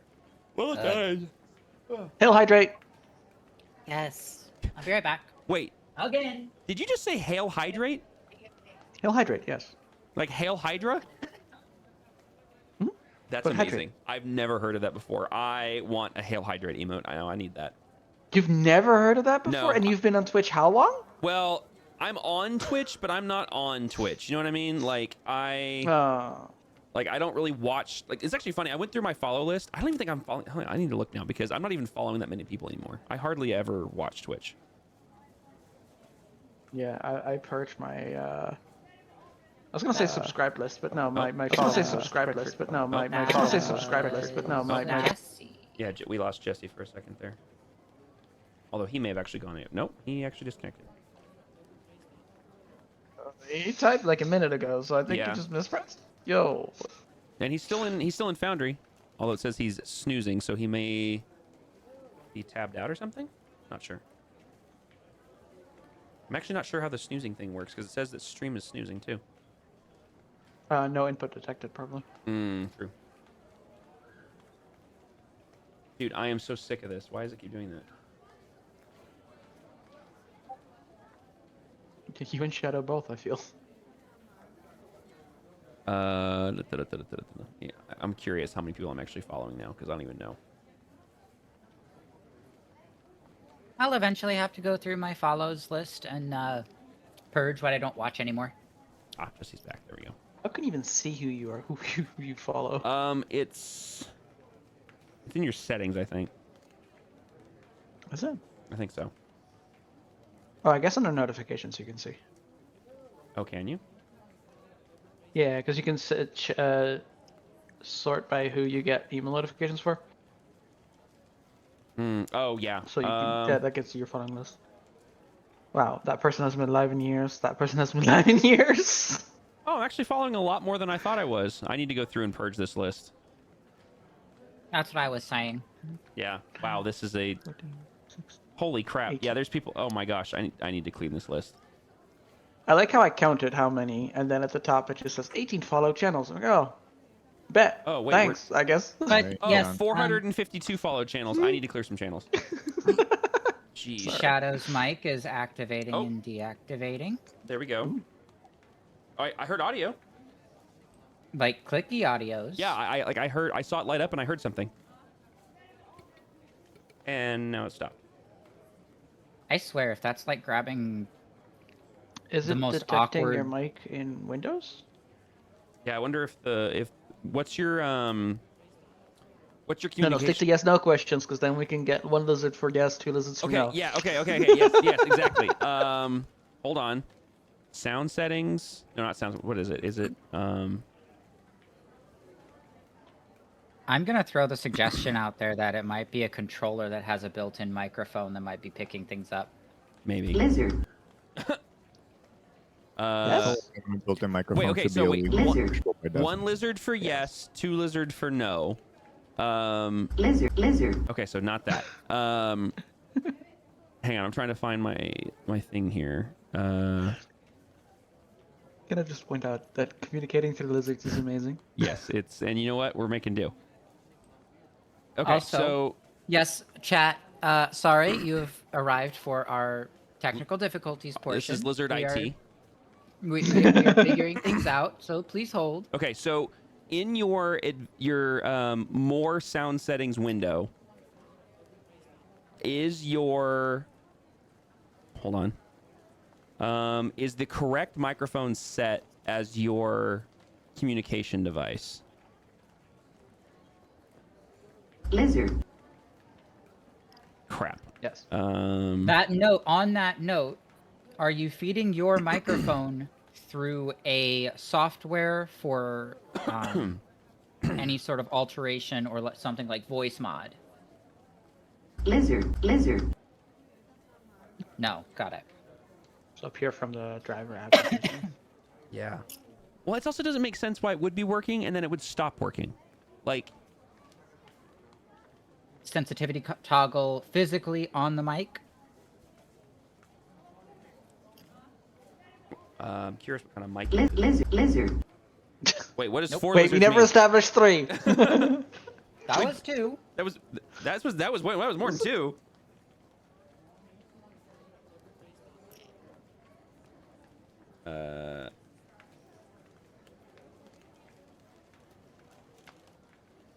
Let's see.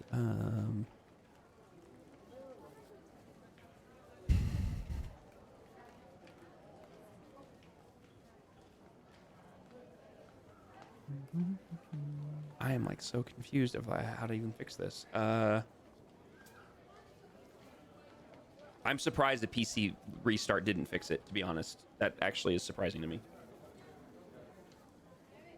Yeah, did we confirm whether the mic gets picked up in Windows? Like in Windows sound settings? I don't know.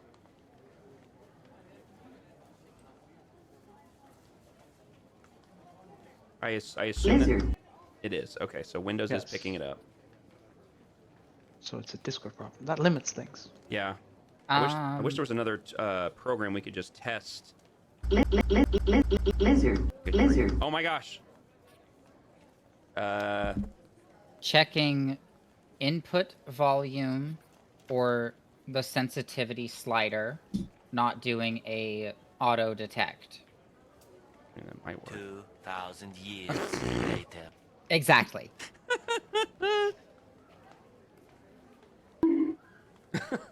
Gee. Okay, I'm a try this thing. Shoutout. I'm gonna call you in DM and see if that works. Oh, yeah, there you go.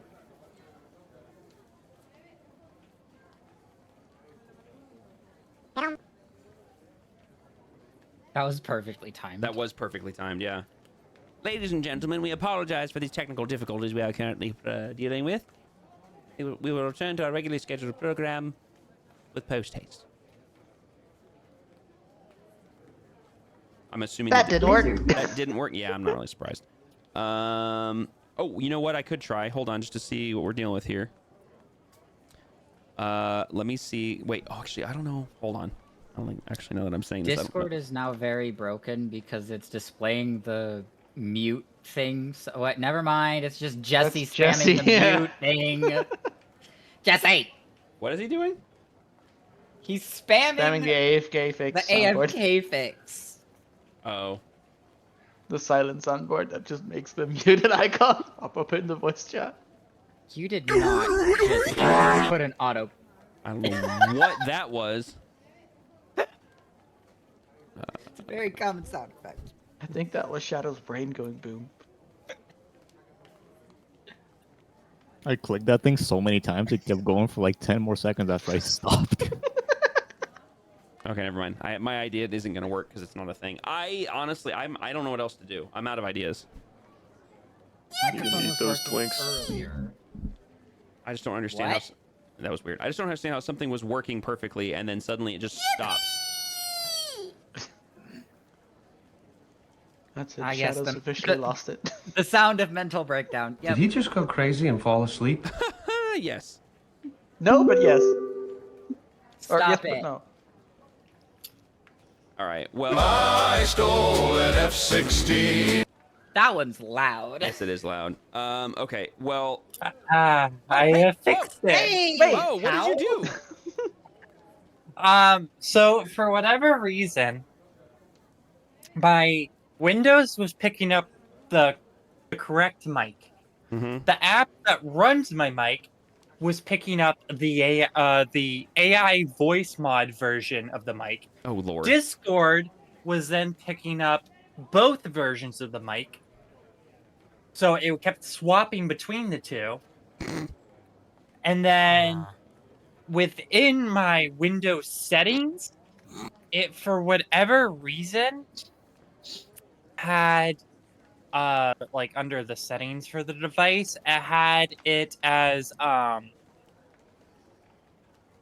don't allow audio. Weird. Yep.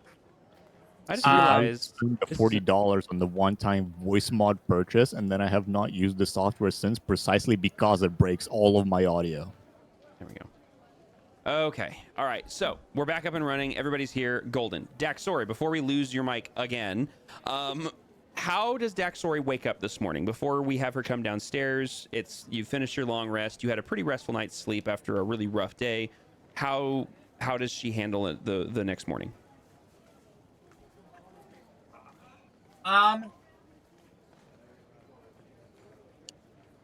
is a very good question, and I'm very happy that you asked. The answer to my question will get with you in 3 to 5 business months. That could be problematic. I was thinking the same thing. So I wrote.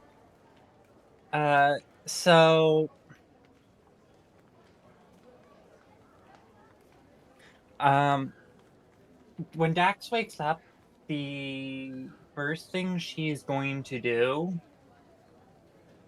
is she wakes up early, like much earlier than everyone else because she went to bed before everyone. So when she wakes up, since she's waking up before everyone, most likely, she takes some time and she dyes her outer coat. Okay. How does she dye her outer coat? Like, what does she use to do So that?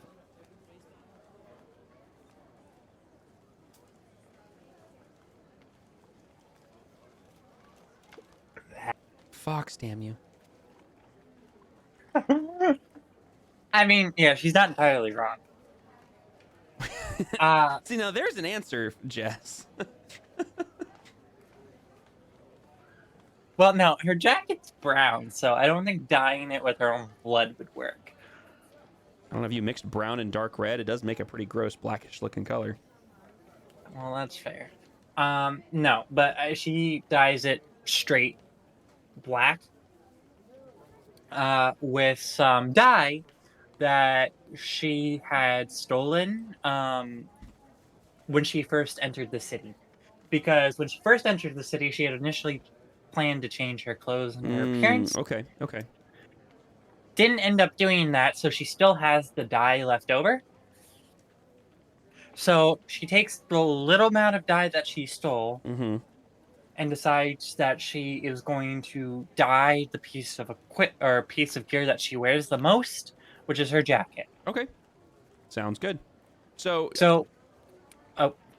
I was just gonna say the dyeing process, regardless of what you're using, is a long process. It's not going to happen immediately. I know. So when she comes downstairs, the first thing everyone would notice is she doesn't have her jacket on. Okay, gotcha. Okay, so do me a favor. Based on everything that Dax witnessed, learned, and dealt with the previous day, what sort of demeanor is she in this morning?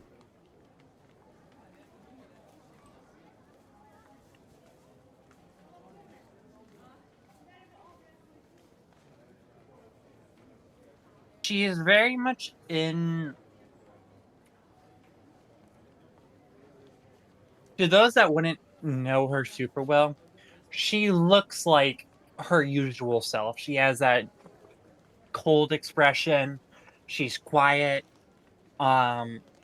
She doesn't really pipe up unless she has something to say. So she's just her normal self. To those that don't know her. To those that do know her really well, this would probably be specifically Talina and Helrea. They can tell, or whoever knows her very well, would probably be able to tell that she looks a little panicked. Like you every now and then you would be able to catch her eyes kind of like darting around the room. Okay. Let's do it this way. Let's do the same thing that Helrea did. I want you to go ahead and roll me a performance check because she's trying to maintain a certain demeanor whilst her body may be betraying her. And then everybody in the room will have you guys roll insight check. Now, I will allow Helrea to have advantage on the insight because there's a camaraderie that's building between these two characters. And Talina would probably also have. And I was going to say, and Talina's known her the longest out of anybody in the group, so I'll give advantage for Talina as well. Talina's just group mom, as Tyrope has said. It's so true. And Talina and Dax and Grigor are the three longest standing in the room. So actually, Grigor, I would say, well, Grigor's not really close with Dax, so. But he would be able to determine what's her usual, kind of like demeanor and what's not. That's true. Yeah, Grigor could have advantage as well for that exact same reason because while there's a special bond building between Rhea and Dax, but then Talina, Dax, and Grigor have been the three OG party members, so I'll allow that. Well, rip. I was waiting for my role to actually not do. Can I use my Can I use my inspiration? Yeah. That I haven't used for like the past 2 months. Yes, you can use your inspiration if you'd like. I do need an insight from Pipwick at some point as well. Neon. Yes. Got you. I wanted to mention that in light of apparently I get in trouble when I'm with this particular group of people. Mm-hmm. I did put on my scale mail today. Noted. Noted. You want that AC boost? I got you. Okay. To kind of bounce off I of have that. my very pretty looking elven scale mail. Very nice. To go with that, Rhea left her leather armor in her room. Oh my gosh, you guys. Okay, just shuffling the ACs around. It's the same number. We're just divvying it out differently. Listen, it's common knowledge that rogues move better naked. Honestly? Listen, mage armor. Yeah. Okay. It's actually going to be better. So let's I see want here. plate armor. Oh my gosh, plate armor and a goblin. You'd be swimming in it. Yes. Please. It's literally a cartoon With my character. didgeridoo. So Rhea's the only one that passed this year. If I'm looking at this correctly, let's see, because I think Talina is the first roll. Yeah, Talina is the first roll. And so Dax 14 is the AC for you, or the DC for you guys, excuse me. And Pipwick honestly makes sense. You and Dax not off on good terms so far, so it makes sense. You're like, she's awake, she's not dead. That's all I care about. Kyria, you also are. It's just very hard to read. She appears to be kind of stoic and standoffish, like she usually is. Grigor, you recognize that something's a little off with her, and she does seem a little different this morning, but you can't put your finger on it. You can't quite tell what's going on or what emotion you're picking up or what personality you're picking up, other than just Dex is just a little bit off. Rhea can tell. Rhea, you whatever here, I'll let Shadow reiterate here in a second, but you can see through the ruse or that Dex is trying to portray. And Selena, kind of the same thing as Grigor. You can detect that something's off with her, but that's as much as you can get. You can't quite tell beyond that. But because Rhea does beat the 14, Shadow, what does Rhea see on Dax as you come downstairs? As Dax, comes into view of the group, she would look like her normal self. She, like I said, she would be, her quiet self, unless she has something to say or kind of like a sly remark to make. And her face is kind of neutral. However, every now and then, Rhea would be able to see her eyes kind of like frantically darting around the room, like she is looking for something and desperately trying to avoid it if she finds it. Well, basically similar to how Rhea was, and Rhea just definitely knows the feeling of just on edge paranoia. It's great. Okay. That being said, whatever Daxori does as she approaches the group, I'm pretty sure Rhea and her are not on the best of terms as of the night before. Correct. So she's still very much pissed. She's gonna give some distance, but also just be like basically will be there for support if it's necessary, but she's not gonna go out of her way. You would actually, this would be completely up to you. So I'm trying to think of how I would want to do this.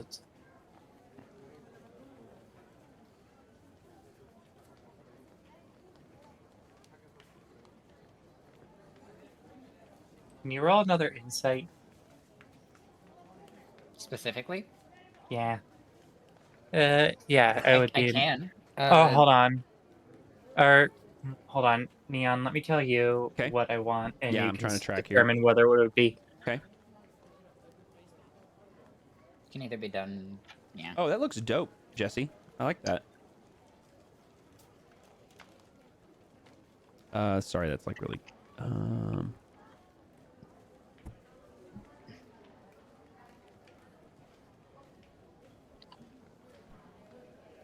Okay. While you're figuring that out, Shadow, Tyro. I'm typing it. You're fine. Talina is able to make it over to the counter. Durham comes out, sees you, and recognizes everybody's there, and doesn't even say anything. He just kind of nods with a wink and turns. And as he turns back around towards you, he actually already has a tray full of. He has a bowl of assorted fruits, which is kind of unique. He has a bowl of like pieces of bread. There's a pitcher of water. There is a pitcher a pitcher. Oh, my words. Pitcher of what you can immediately smell as hill cider. and there seems to be a tray of bacon. Let's see. Look at this here. Do we have the small bowl of peanuts for the squirrel? Or assorted nuts, or whatever. Durham kind of goes, "Oh, of course, right. 1 second." And he turns and he grabs one of the ones from the other end of the bar and just quickly slides it over and puts it on the platter. Hey, there you go. And she turns to Dax while still at the counter. Mm-hmm. You good? And with that, real quick, an answer to your question, or actually a question to your question, Shadow. Are you asking me what we need to have Rhea roll for that? Yeah. Like, what would she roll for that? That'd be perception. Okay. Yes. So since Rhea saw through the ruse, yeah, this is unrelated. Over. Yeah. The ruse was you detecting the emotions going on and sort of like that something is underneath the surface. This is something more visual. And perception advantage or no? Just regular straight roll. Got it. That is a good roll. Okay, so yeah, you go ahead, Shadow. That Rhea would notice that. I'm gonna message it to you, Melon, because no one else would notice it. Yeah, you can DM it or you can do the whisper. Either one works. Cool. Yeah, I'm just gonna DM it to you. So while that's being DM'd over, Talina, you said you look over towards Dax and say, what was it? You good? In like a concerning, hey, I know something's wrong, but I'm testing the waters to see if you're willing to talk about it kind of way. Dax would let out a sigh. No, but kind of not something I'm ready to discuss yet, if you kind of catch my meaning.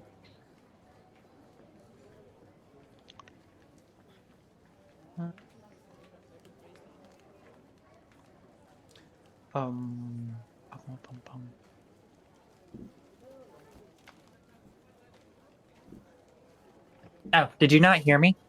Yeah, I'm trying to think how Talina would respond. Like, I know how Ty would respond, but that's not the same. Should ask if there's any, like, what are the odds of a repeat incident? Just like, how likely is it that they're coming for you again today, basically? And with that, you would kind of notice that she lets out a sigh and kind of like scratches the back of her neck and almost out of a nervous habit. At this point, it's likely they might come after me at any point of day, any day.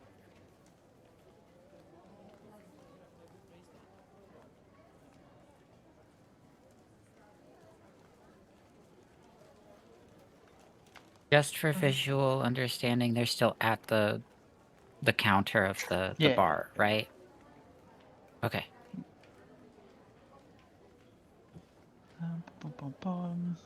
Yeah, that's correct. Yes, I am spending a second level spell on this. Where's Dax Dashes?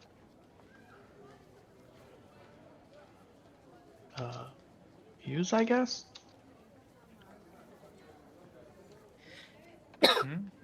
I'm gonna enhance ability on her charisma, so Eagle Splendor. Okay. Which just gives you advantage on any charisma checks. Oh, okay. And I'm trying to like vibe it as a kind of like a way to get her to be slightly more confident at her ability to like talk with the rest about it. Okay. Or potentially hide it, like get through this social thing. Interesting. I like that use of that. So I'll say, I got a little lost. Can you explain the use of that again? I'm kind of using it as a motivational tool because charisma boosts both deception, persuasion, and stuff like that. So it'll help you get through this this morning, basically, if the group asks any questions, if you want to try to hide the stuff or whatever. Awkward social encounters. Yeah, I'm giving you plot armor for the for the incoming social encounter. Damn you, and sir. As she taps her back and the magic moves over through her core, she grabs the tray and like takes the water pitcher off of it and like puts it in front of Dax. So like, you carry this so this isn't awkward as we go back. Yeah, and before they go, before she takes the water pitcher, Talina would notice she pulls something out of one of her pants pockets because she no longer has her jacket right now. She pulls something out of her pants pocket and slides it over the counter for Talina, and you would notice a very crumpled and folded up piece of paper. Which paper are you? Are you the bigger one or the letter? It's the letter. Okay, 1 second. I mean, Rhea did kind of burn up the one thing. Oh, that's right. I'm sorry. It's the letter. Okay, so I will send. So you've got a written copy of it, Tyrope. I'll send you the written version of it real quick. Give me a second. Neato. Yeah. Yeah, I'm gonna tuck it under the tray as I carry it to the table. And before you walk away, I want that back, and don't share it with anyone. Naturally. There you go. And with that, once she kind of tucks it under the tray, she'll grab the water pitcher and follow Talina. Yeah, and as she like sits down and puts the tray, Talina will have to like move the paper quickly to her. She's not. Yeah, she's wearing a tray. Wait, hold up. I need to look at her icon again. Yeah, towards like a pocket near her waist. I need to slide a hand check. Yeah, I figured you would. It's fine. You may have given her plot armor, but I'm gonna make you roll for every damn thing. Okay, 16. I'd say you're pretty successful at it. I mean, you are trying to kind of. Well, you're not usually the most. You're not doing these sort of things all the time, but being able to take a rather small scrap of paper and slide it into your pocket without anyone looking when no one's really paying that close attention. Except one person. Grigor, can you roll me a perception check, since you specifically said that you were glancing around the tavern waiting on the table, so you were basically already kind of had your guard up? I'm purposely not reading that message yet, by the way. That's fine. That's fine. Because she hasn't read it yet. I had a question, but did Durham bring the fruits to the table beforehand, or were they left at the...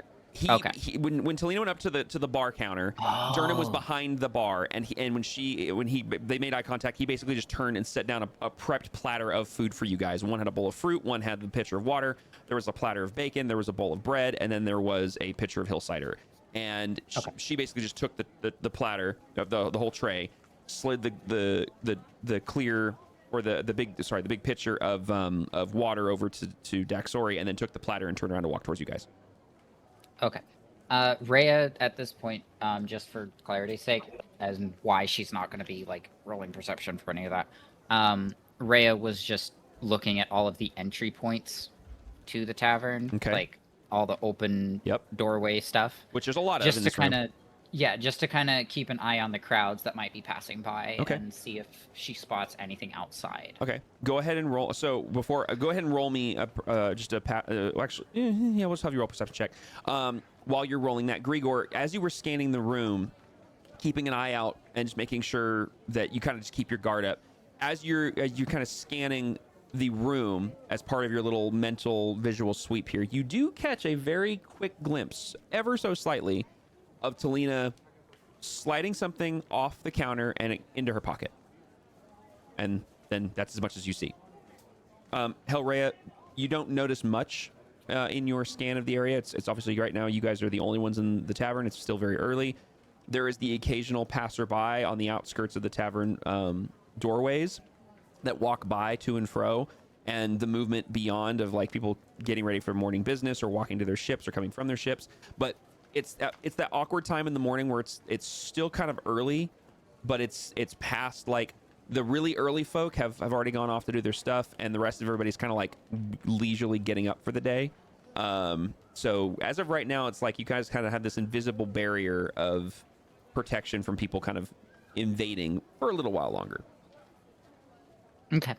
All right, and everybody's now back at the table. You guys have multiple different food items, fruit and veggies, and not veggies, but fruit, bread, big slabs of bacon, some hill cider if you want something a little strong, or water if you just want something to drink. And Durham is still prepping for the day because he's a salt one-man show, so you see him kind of milling about, getting things moving here and there.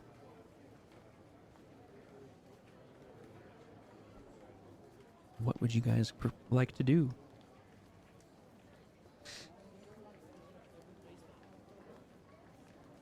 Dax immediately goes for the alcohol.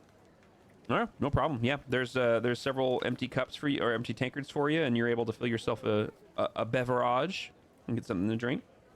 Pipwick follows to the alcohol. Yeah, same thing. Rhea's surprisingly going to do the same. Okay. Anyone who's taking a drink, this is just hill cider, so I do need a Constitution saving throw, but it's hill cider. This stuff isn't very strong.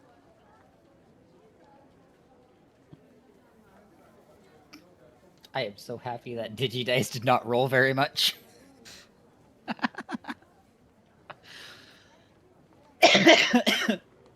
Yeah, you guys are all fine. Just it's a nice good way to start your day. It's basically like it's a alcoholic cider basically. So it's just like a nice good, rather cold apple cider.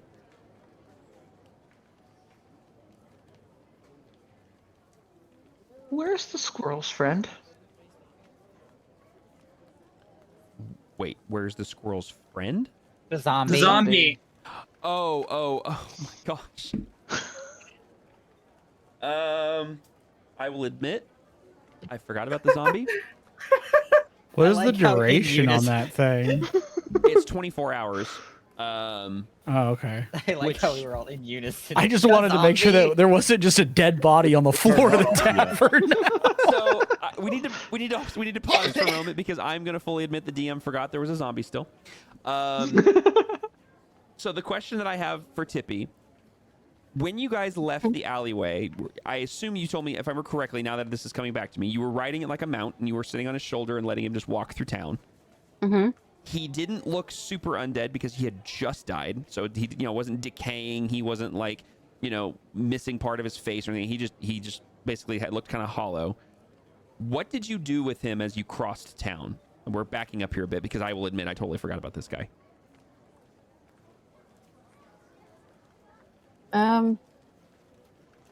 Just riding him as a mount. Okay, but then once you got to the tankard, what did you do with him? Just left him where he was. You parked him somewhere and tied him up like a horse at a hitching post?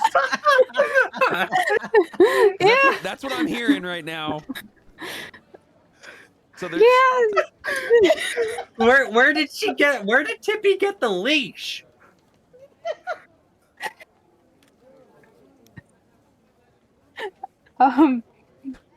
I'm less concerned about where she got a lead, a leash, or a rein. I'm more concerned with... So did you just basically leave this guy like out back? Wrong chat. There you go. There you go. There you go. Yes, 100%. It's more so just left him out front or wherever we entered at. Front?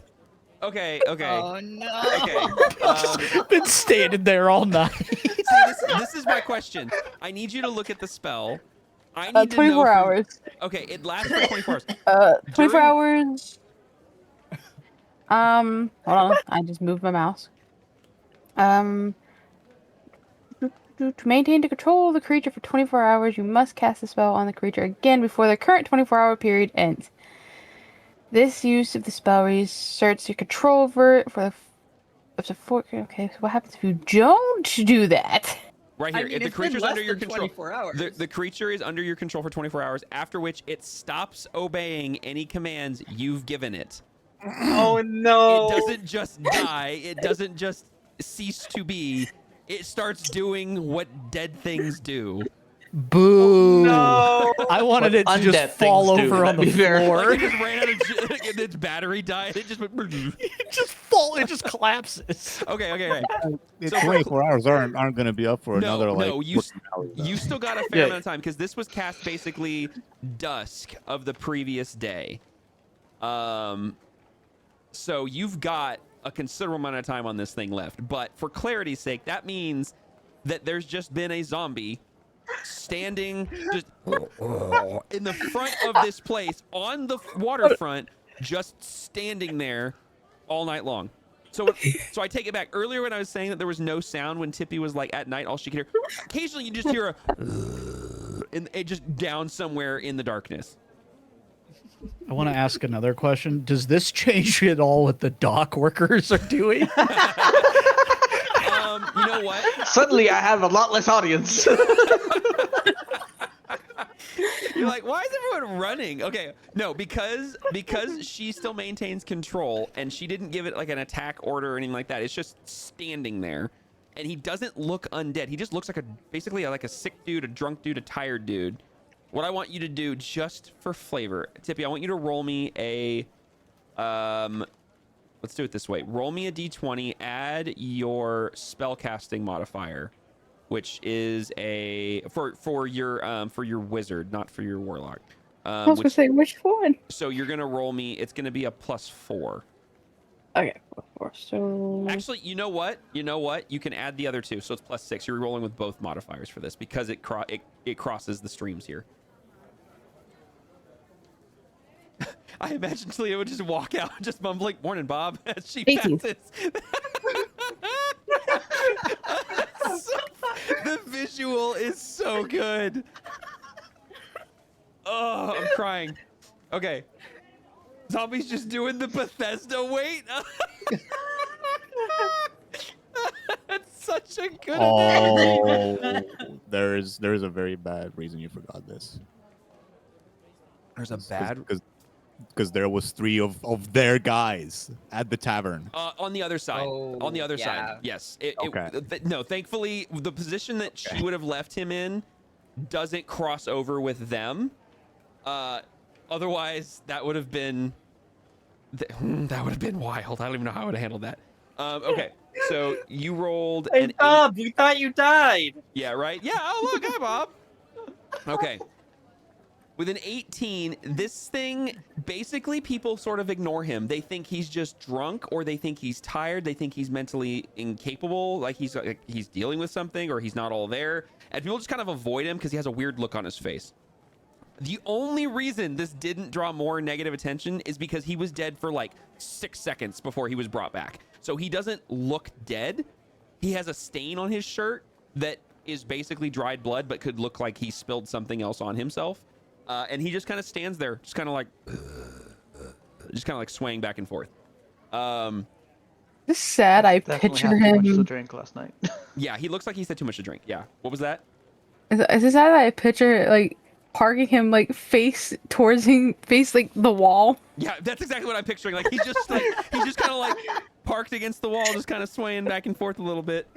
I don't know why, but I picture him face against the wall with like a lead coming from like around or from his like mouth or something like that, just tied to a post. I'm thinking of. Oh my God, Jesse. Yeah. Yes, that or hold on.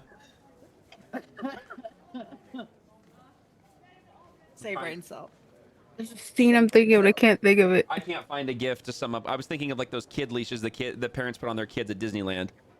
Welcome to D&D, where the funniest little side gig can Oh my gosh, derail okay. the entire stuff. Yeah, okay, so now that we've established that Bob apparently is still around and is just staring at a wall like that.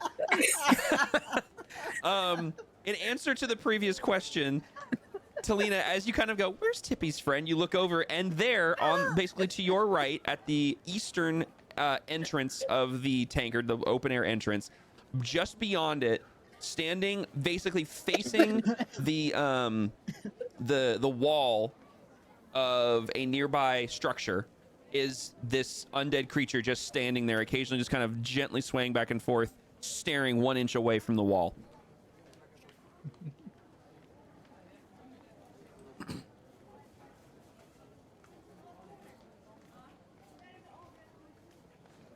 Tarina. I am muted. Yes. Yeah. So seeing that Tippy still has her meat shield, and Gregor having her armor on, she's going to focus her speech on towards the other 5. So the 5 I have targeted plus myself. As I kind of retell our story of the fight last night, but like very much glorified and like super, hey, we got this and stuff. Okay. And you'll get. There's your 9 temp HP. Y'all, those folks get 9 temp HP. Okay, so who didn't get 1 out of that? Gregor and Tippy. Okay, and Bob. Okay, Greek. And Bob. I love how his name's just Bob. Wait. I thought we already have a Bob. Remember? No, that's Bobathan. That's Bobathan. That's Bobathan. true. That's true. Okay, so this is his brother Bob. Got it. Okay. All right. So we have Bob. This is Bobsy. Bobsy. Oh Lord. Okay. All right. I mean, if we want a different name, we can. I was just like, My name is Sean. I came in my mind. Your name is what? Sean. Like Shaun of the Dead. Yes, exactly. That is what I'm thinking of for the zombie. So Sean spelled SHAUN. No, That's it's SHAWN. Oh, was it SHAWN? Okay, I thought it was Yes. AUN. Okay. No. You spell Sean SHAUN. No, there's no W. Wait, hold on. That is how the movie spells it. I'm pretty sure. No, Shaun of the Dead is SHAUN because he's British. Yeah, Sean. I'm looking it up. Shaun of the Dead is SHAUN. So Sean is SEAN. Not for the movie. Anyways. Warren, I was okay. Yep, I just looked it up. So, Yeah, anyways, doesn't matter. We have Shaun of the Dead who's staring at a wall. This is amazing. Neon, can you grab that picture I posted of the businessman up against the wall, cut it real quick, and make it Sean's icon? If he was gonna last for longer than 24 hours, yes, I would. He might. Yeah, he might. Yeah, I was about She can recast it. You know what? You're Just for the purpose of the meme, you might as well just make that the icon for any zombie tip he ever raises. Honestly, I think that's not a bad idea. I'm just gonna do that right now while you guys are figuring it. All right, so while I'm making this, you guys keep recasting it. This thing's just gonna be losing fucking limbs. this thing's gonna like out slowly decaying. Like you guys all get TPK'd and Bob's just standing there like. He's Sean now. Yeah. Oh, sorry, Sean. Yes. Yeah. I wonder for like spell reasons. So zombie obeys Tippy.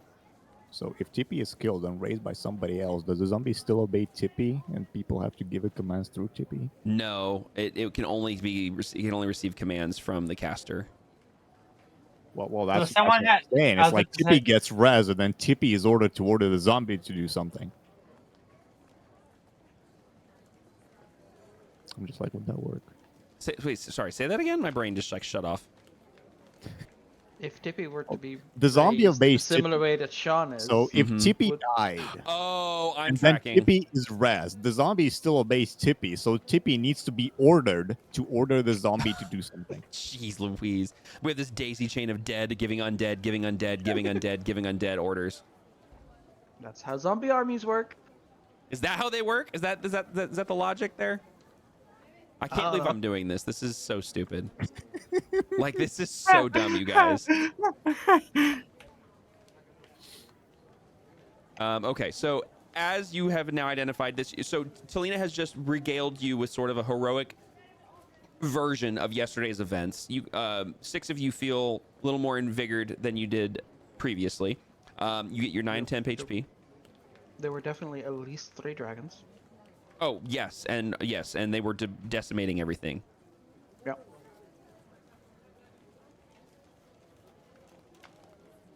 What are you guys gonna do? Pretty sure Scorch was riding one.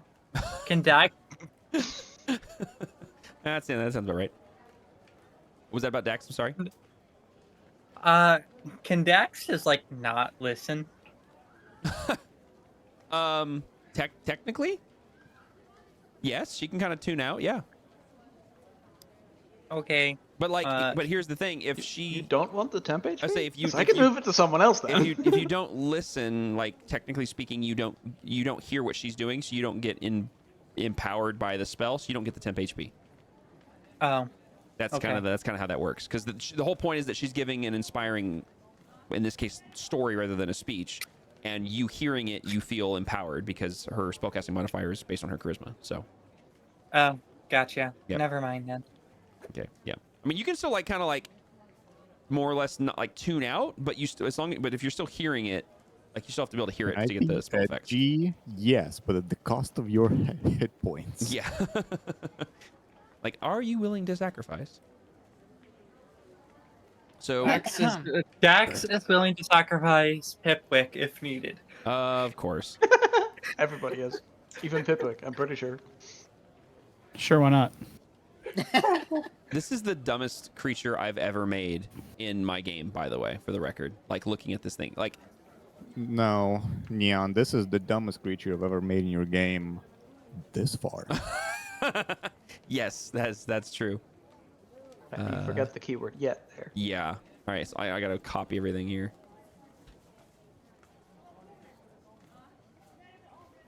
Okay. Is Tippy gonna try and keep this Zimzam alive until, well, alive until it's just like gone? Is that what's happening? Blood bag. Time will tell. Did you just say it's your blood bag? Well, that's actually already been tested once, so that's a fair statement. Yeah, no, that's not wrong. Yeah. She stabbed it to regain her own health, right?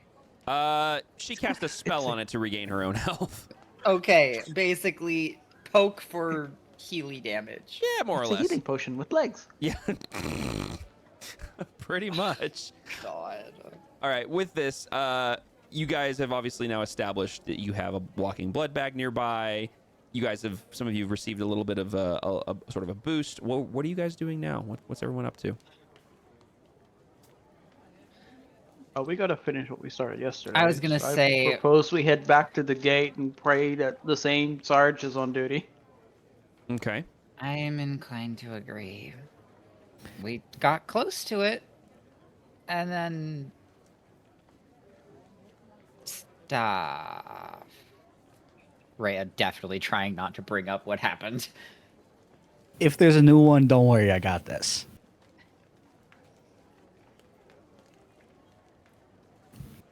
A look of intrigue and concern.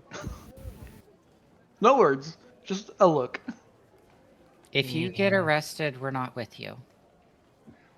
Kind of like dust off my jacket a little bit. If there's anything that you should know about me, is that I can get us into anywhere. It's the getting out part that I'm concerned about. Yeah, I don't like to think that far ahead. Yes, because you are a simple creature. And you're racist. That was aggressive. Damn. Call me whatever you want, Goblin. I really don't care. I've been trying to be your friend this entire time. The sooner you learn to accept that, the better. You have given me no reason to A, trust you, but B, to want to be friends with you. I did assist in saving your life. So I don't know. I would like the rest of our peers to chime in on the fact that attempting to save somebody's life might be an action of trust, potentially.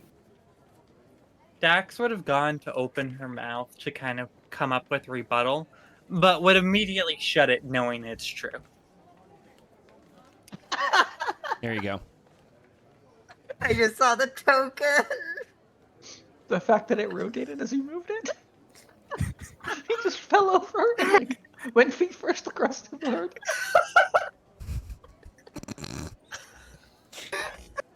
I hate that. Jesse, you raised your hand. What's up?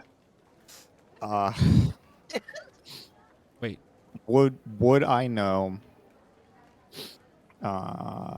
whether my regular allowance into the council district allow me to also bring in with me this group of miscreants? You don't know because you've never been in a position to bring in a group this large before. It's not so much like you don't think it's going to work. You just genuinely don't know if your admittance permission into the council district extends beyond your own self. You would know that Talena has a written invite from the wife of the Miss Sock, right? Well, yeah, I was there, but you have it for the thing that happens in a week or whatever, or half a week now. I don't know. Yeah, that's getting closer and closer. It's been a week for a couple of days now. No, it's because you guys have we've played many sessions, but realistically, time wise, has not moved a lot. We played half a year, but it was 2 days. Yeah, I think we've had 2 long rests at this point since then. So. Yes, yeah, it's basically you have about 5 days until the thing. About 4 days until this thing happens. Well, Kyria would say, it is possible that because I am allowed in the city council district, they may allow all of you enter with me. It's not certain. I honestly don't know if they would. Worth to give it a go, though.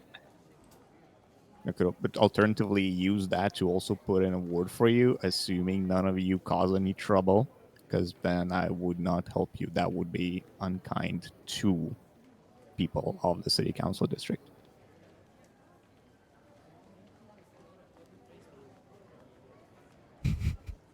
Could you potentially put a word in about my campaign if I promise you right now to be on my best behavior?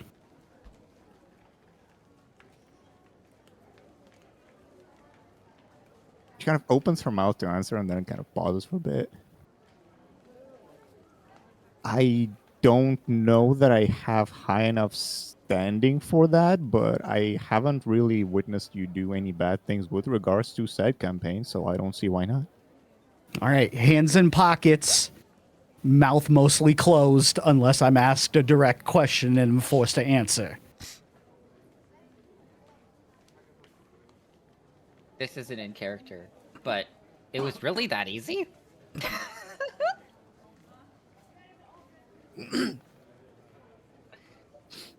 Jokes. Mans is only after his personal gain. For kicks and giggles, I want Pipwick to roll me a Constitution saving throw to see how long he can maintain hands in pockets.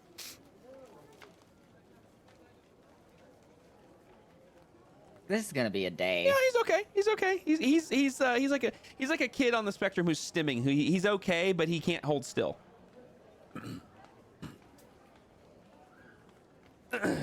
Gosh, I feel that. Yeah, right. I think all of us do. Okay, so as I'm like rocking back and forth in my chair, as I occasionally tap on my desk because my nails make clicky sounds, as I can't stop fiddling with my bottle opener that's shaped like a 50 caliber bullet. Oh my gosh. All right. I just glanced over and saw Sean. Sorry. All right. You guys have had this conversation kind of establishing a potential plan. Are you guys planning on continuing this conversation while walking and talking, or are you guys going to continue to plan here before just making a decision? Assuming we've ate all the food in the last 10 minutes that I've been regaling. Oh, yeah, this would have been like nomming and eating and such. The less food, if the more dragons in the story. If the group would be so obliged, I have a question. There might be an answer. What are we gonna do with the Walking Dead guy at the city council You guys buildings? You guys look over and he's like bumping his head into the wood. Tippy, do you have ideas? He is kind of yours to deal with. Hmm. He's fine. He looks human. I think maybe. Does anybody have a spare helmet? We could maybe put that on his head. Maybe some spare clothes. Rixie just figured out what my concern has been for the last 20 minutes. Like, legitimately, Oh, I that was realized the danger. That was I the realized first the thought that entered my head when I was like, oh no, this thing's still here. Like DM me knows exactly what happens. Yeah. Player me does not know what happens when that spell wears off. Nope. No. Technically, no one at the in the party outside of Tippy would understand what the end result of this spell is or how long I'm it gonna lasts or anything. start the zombie apocalypse. This entire campaign just took a drastic turn, and we're at the precipice of it. We went from fantasy, medieval fantasy to The Walking Dead. This is gonna go so poorly. This is fine. We just have to have him walk off a cliff. Great. I gotta make the BBEG Negan now. I mean, I'm okay with it. Nothing a little fire can solve. Right. I think I would understand. I have animate that on my spell list. Oh, you do? Okay, then yes, you would know. Okay. Anyone who has the spell would know, but if you don't have the spell, you wouldn't know. So yeah. If To be fair, Neon, Sean has 1 HP. No, he has more than that. How did he get more than that? Didn't I take his? Did you guys all take a long rest? Oh, does he get his health back? Why Of course he wouldn't does. Of course. Why wouldn't he? He's a creature like the rest of you. He really is my walking blood back. Oh my Yeah, he's I full can't health. wait till he's just like bone and sinew. Fair enough. To be fair, it's not a lot of health, but he's got all his points back. Is it enough to do any health damage? Like health to me? I mean, you could try, and you could certainly try and find out. Well, I'm not doing that now. I have full health. And then there's I your think answer. Ray would be able to respond to that question because of that. Anyway, I propose we walk and talk and maybe keep him outside of the council district at the very least. That might be a good idea. How good What is he at staying? What if we put him in a tuxedo? Where are Do you going to find a have a tuxedo? spare one in his size? Like all ideas are not off the table, right? I met a fantastic clother. Yeah, that's what they're called. Yeah, Taylor made me this dashing hat. We could go to her, have her make him a tuxedo, and then we could bring him into the council district. Or, alternate idea, we just say he's like a service animal of some sorts.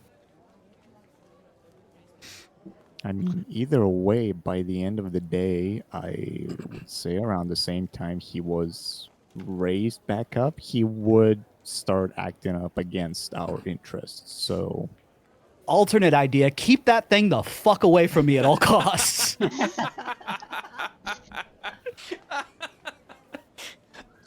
Is there any way around that? if Chippy were to recast the spell on it, then that would give us another day with it as it continues decaying. And Telena's glance just goes over from Oh no, I just realized Tippy. something. I also realized that I might have a scapegoat card as long as I have spell slots. No, that's not what I realized. Hey, Tippy. What'd I do? Remember that, because it's been a minute, but you did know this. You have something in your inventory you might want to look at. Wait, I do? Oh. Yes. And I just realized this actually, oh my gosh, what have I done?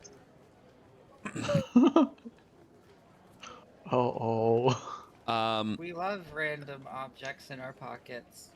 This ain't random. Wait, what am I looking for? I am excited, concerned, and happy about all of this. Do you remember that? I'm just gonna say it because you guys were all here. This isn't hidden. You remember that rock that jolted into your hand? Oh, the thing that brought me back. Yeah. Yeah. You remember what it does? Because you technically know what it does. Other than bring me back. Mm-hmm. You did get both. You get 2 drops back of it. You mean all the things I can do with it? Uh-huh. That's how I brought him back to life. Uh-huh. Do you see how many charges it has? Oh. He doesn't need spell slots. I have 7 plus my 2 spells. Oh my goodness, I could bring him back forever. What tier of an artifact did you give her? Well, hold on. She's correct on the charge count, but the things take different amounts. I'm trying to double check how many it uses. Wait, does this mean she can raise an army? No. Okay, I just wanted to make sure. No. So it uses 2 charges of the 7 that you have. Where do you see that for the? I had to look in the details because I had it written down, but I didn't have it. It's not super apparent. Basically, excuse me. It's set up to work like if you go to your spell list and you go all the way down to the bottom, you'll see the list from that, and if you see the charges that say 7. When you use certain ones, it will consume the appropriate amount. So like if you were to cast Animate Dead from that instead of your spell sheet, it will use 2 and your charges will change. Oh, and you get 1d6 plus 1 back, so you always get at least 2. Yes. Yes. Now you didn't use the shard last time. You cast the spell from your spell sheet, so it still has all its charges technically.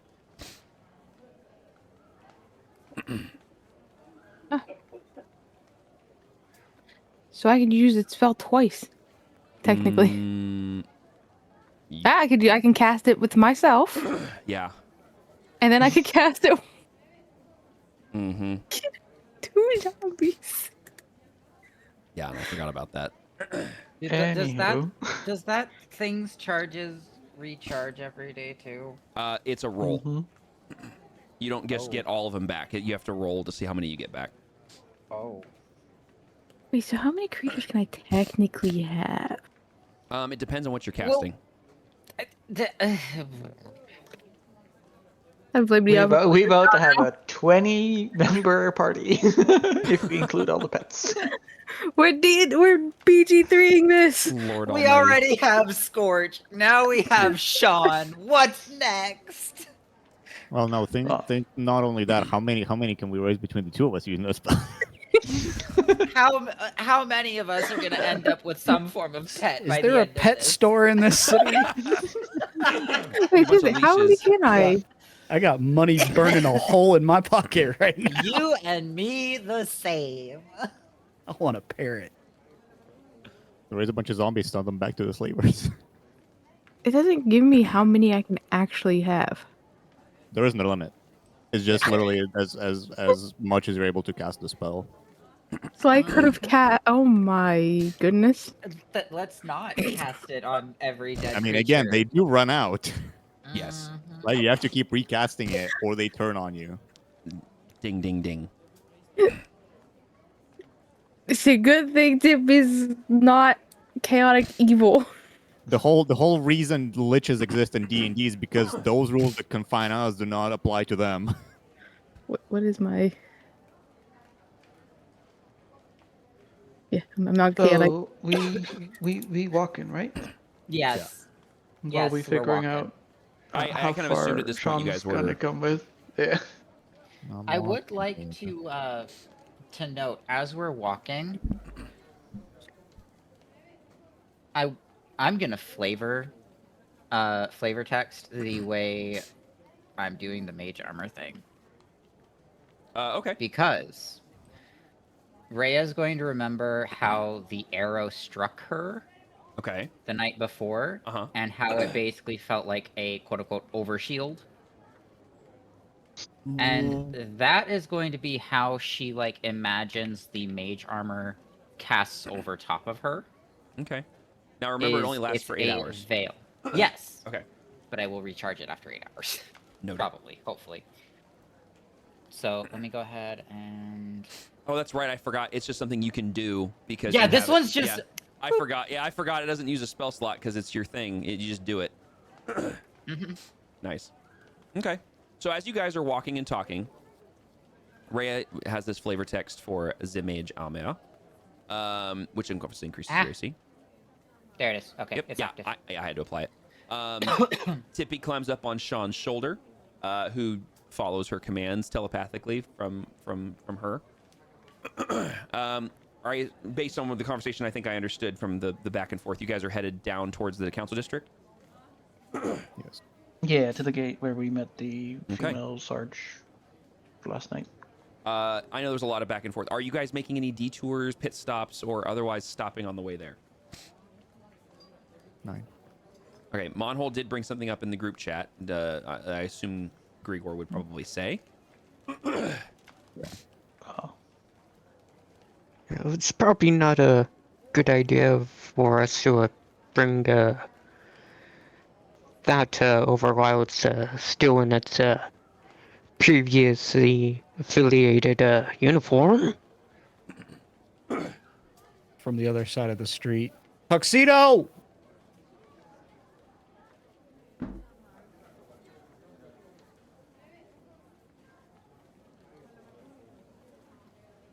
For clarity's sake, you guys could go and do the tuxedo on the way if you guys did want to do that. It is literally on the way. It's yeah. I was gonna say. I mean, if it's on the way, then yeah. Yeah, because you guys are gonna have to go right past the central market. And we'll have to go if we head straight south along this road. We'll also be passing the prior residence, and Rhea gets to see if anybody showed up. Okay. All right. So in that case, because of Grigor's feature of the city expert or whatever it is, I can't remember what it is. You guys are able to move through the city very quickly, following Grigor's lead. You guys make your way south, and within sight of 30 minutes, very quickly are able to make it over towards City Secrets. Thank you. Are able to make it over towards Hellrhea's recently vacated dwelling. And are you looking for something specific, or are you just wanting to see? She's giving it a glance if it has been either re-roomed or if anybody seemed to have searched into the building, or if any of our unwanted friends are nearby it. Okay, roll me a perception check. Or actually, yeah, perception, because you're not going up on top of it. You're trying to give it a scan. Okay, with 21. With a 21. You're able to quickly identify that the room from this distance. I mean, all you can really do is look up at the window from down the street or down on the street, and see that it's dark. You don't see any light coming from within. At this time of the day, there could potentially be light in there, potentially not. The window's closed. You don't see any life moving inside the window. No sign, really. There's no indication one way or the other if it's been lent out to somebody or if it's still vacant. No way to tell that if it's been busted into. The main door that leads into the building appears fine, appears locked or at least closed. There's no strange markings. There's no strange flyers or warnings of any kind or any sort of indication that someone has stopped by and left a message. And as you scan the area with the 21, you don't see anyone that's spying on the area or watching over it or giving surveillance. It's a normal street. Looks to be in perfect order. Okay. Rhea will be walking with the group opposite of the building as they're walking past. Okay.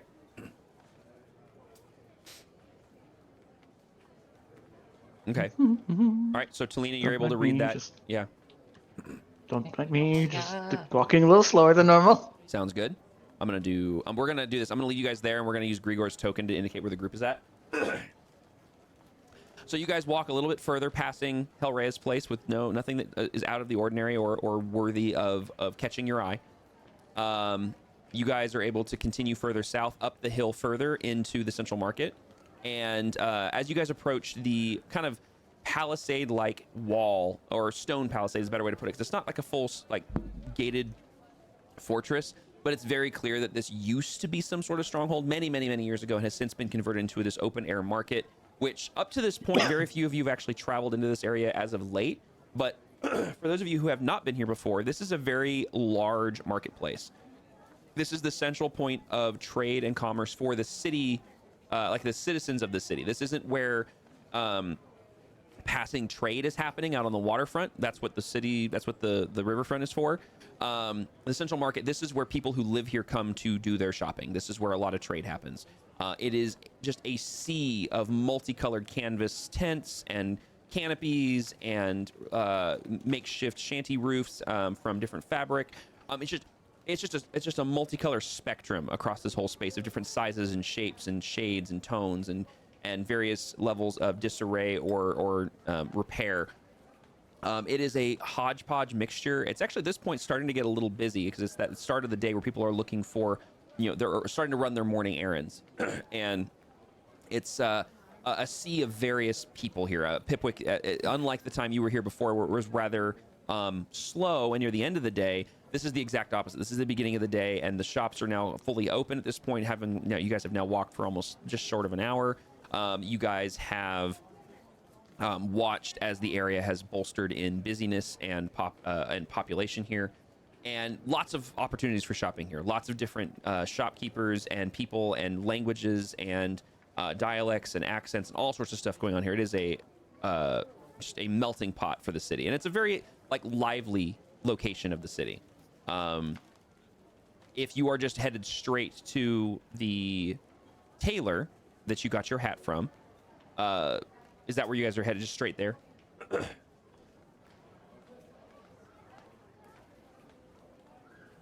Yeah, unless anybody objects, because that's pretty much the only place I remember. Okay.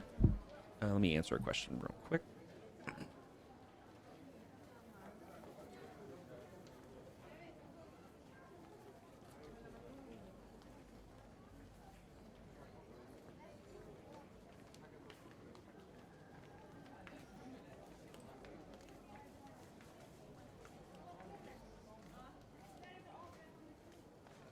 Sorry, I'm trying to type a message back. All good. But sir, it's a yes or no question. No, it's not. I mean, the answer is no. It is, but yeah. It's yes, but no. Yes, but no. Yes, but no.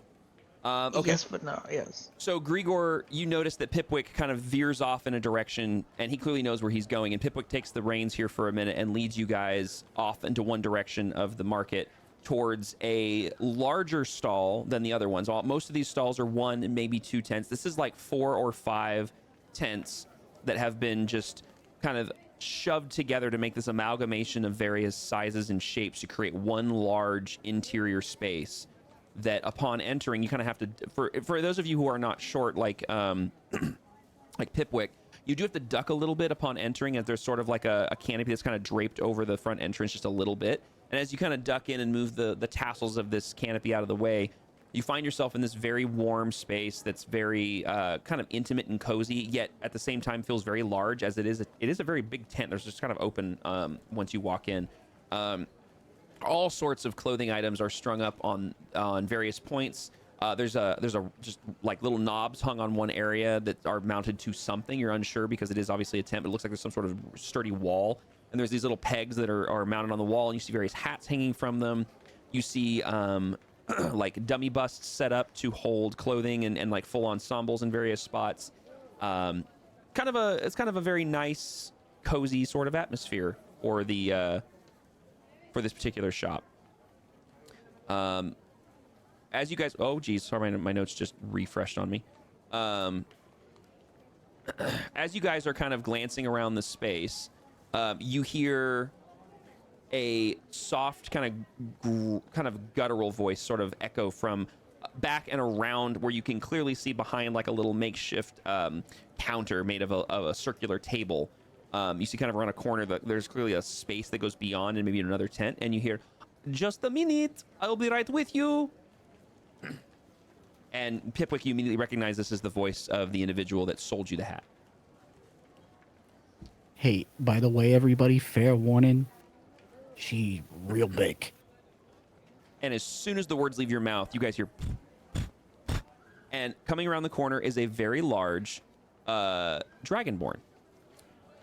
She has a metallic bronze shimmer to her. She's flowing robes of various colors and Today she's sort of wearing it looks to be like a dress, and then on the top of the dress she's wearing some sort of poncho or shawl, and one side of it is hanging and then draped over her left shoulder to create this multi-layered effect to her clothing. She has piercing like golden eyes that very subtly match the bronze sheen of her scales, and rather elegant looking, but for a dragonborn, very sophisticated and good looking for someone of her species. And she steps in and stands up a little straight, but you notice that she has to kind of squat ever so slightly because of the canopy top. And she clasps her hands together and goes, "Welcome, my friends. What can I do for you? Welcome to Draconian Threads. What is it that you seek and I can help you with?" Hey. Ah, yes, my little friend. I see you are wearing the hat. Enjoying it, I take. Little is crazy. You say that your as neck I is promised, as you look up at her, like it hurts to look up. As I promised, I brought new customers. I see this. Yes, thank you. I appreciate this very much. My furry pal's companion here needs something a little bit more zesty to wear to the council district than what he's wearing right now. Zesty, you say? I am not familiar with this common tongue phrase. And she looks around. What is zesty? Official, proper. Okay. I understand this. Okay. And she looks over at the individual you indicate, and for clarity's sake, Fox had to dip. It's her cutoff because she's got work. And as she glances over, she sees Sean standing there, about the average height for a humanoid, with a 3-foot-tall, large squirrel riding on his shoulder. And he just looks kind of out of it, and he's just kind of like staring into the distance, like kind of down and forward, and just kind of swaying back and forth. She goes, "Interesting man. Sir, may I ask, what is it that you are looking for as far as clothing? Can you please describe to me what it is that would make you feel, as your friend here says, zesty?" A tuxedo. Oh, and she kind of glances to you. Very well. Yes, of course. Zesty tuxedo, of course. What's the I like look over to the group. What's the squirrel's like favorite color? Oh shoot. I don't know that answer. Because she just logged off. We'll just power game it. Power game it. Yeah, we'll power game it. We'll ask her next and power game it. Her favorite color is, and we'll ask her next time. Yes, of course. That is a beautiful shade. Of course.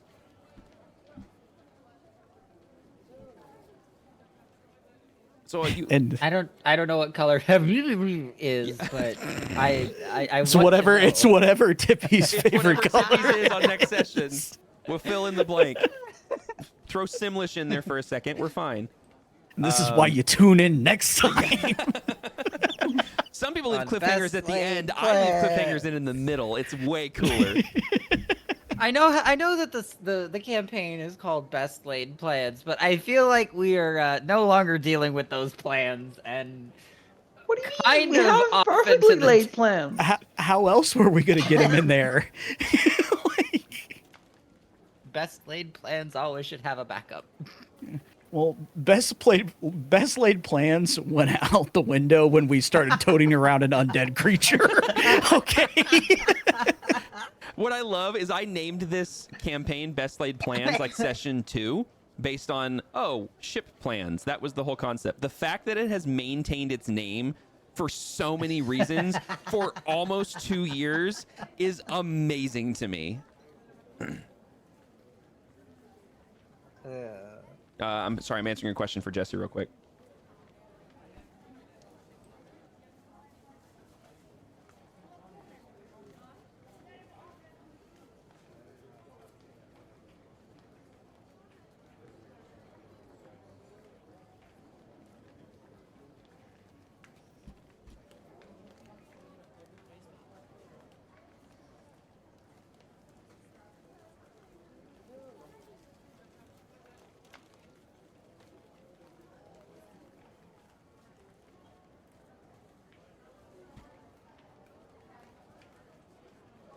Does that answer your question, Jesse? Yeah. Okay, cool. All right. So she kind of looks. She goes, "Well, let me take your measurements, sir. Please give me room, and I will find out his measurement." And she walks over. She grabs a little measuring tape from her little table where she has like a little notebook, and you can clearly tell Pipwick that's where you paid for your goods. She walks over, and as she does, she grabs this little tiny set of spectacles that just is like it's the weirdest shape when she's holding them, but then as soon as she puts them on her dragonborn face, it makes total sense of how they sit. But they just look bizarre, like these two floating pieces of glass strung with this very long curved wire. But then when she puts them on, it's like, oh, that goes over her snout and these sit on her eyes. And she gets right up and she starts taking measurements. And she's like, "Sir, please hold your arms up." And he just stands there. And then Tippy like panics and gives like, you see her kind of like look at him intently and telepathically give him some sort of order. And his arms just shoot up to the sides in an awkward like position where he looks like a scarecrow. And she's like, that should do, and begins to like take measurements and whatnot. And this goes on for several minutes as she moves around and takes measurements of him. So what, you say you are getting this man tuxedo for a trip to, you say, the council. What business do you have in the city council district? This is uncommon. Honestly, I don't know. The blood on him was just grossing me out. I just noticed this. Sir, have you seen doctor? It looks like you have injury. He's taking care of it. Don't worry.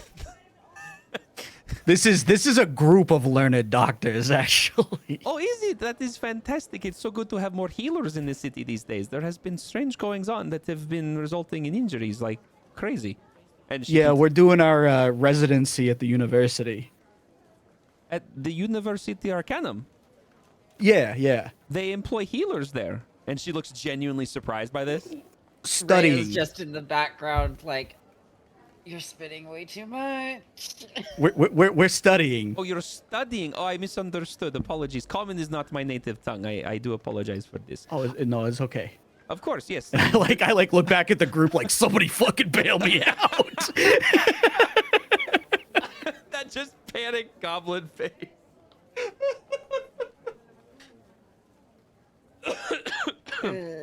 And she goes back to I'm like crying right now. She goes back to taking measurements of Sean. What is happening? This is our game. She's taking measurements of Sean, and finally she finishes, and she's like jotting them down in her little notebook. She says, "Yes. When do you need this by?" And again, she's looking at Sean when she says this. I'm like looking at the rest of the group, like, please. Why do I have a feeling that Tippy might respond in telepathic? Okay. If you feel that, yeah, we'll roll with that. I'm not trying not to power game her too much, but as a player, if you think that, we'll roll with it. Yeah. She responds in Synthra's head, and she hears in her head, as soon as possible. Who was this? And Tippy waves her little hand. That is quite the trick. That is very impressive. I like this. All right. Well, I'm not too busy on custom-made orders right now. I could do something today, but it would be rush order. Are you needing? How do I put this? How fancy, or excuse me? She looks at Pipwick. How zesty do you wish for this to be? It just in the color. Basic as that, just tuxedo. Mm-hmm. You know, you catching my drift, right? So zesty on budget. Yeah, Understood. exactly. And she writes something in her notebook, and you see her little like where her eyebrow would be kind of arc up. Of course. All right, zesty on budget. Very well. So I could have this ready in probably the next couple of hours, and it would cost. Typically something of this on the budget would be, I'd say, 2 gold, but due to the fact of the rush, I'm going to say probably closer to 10.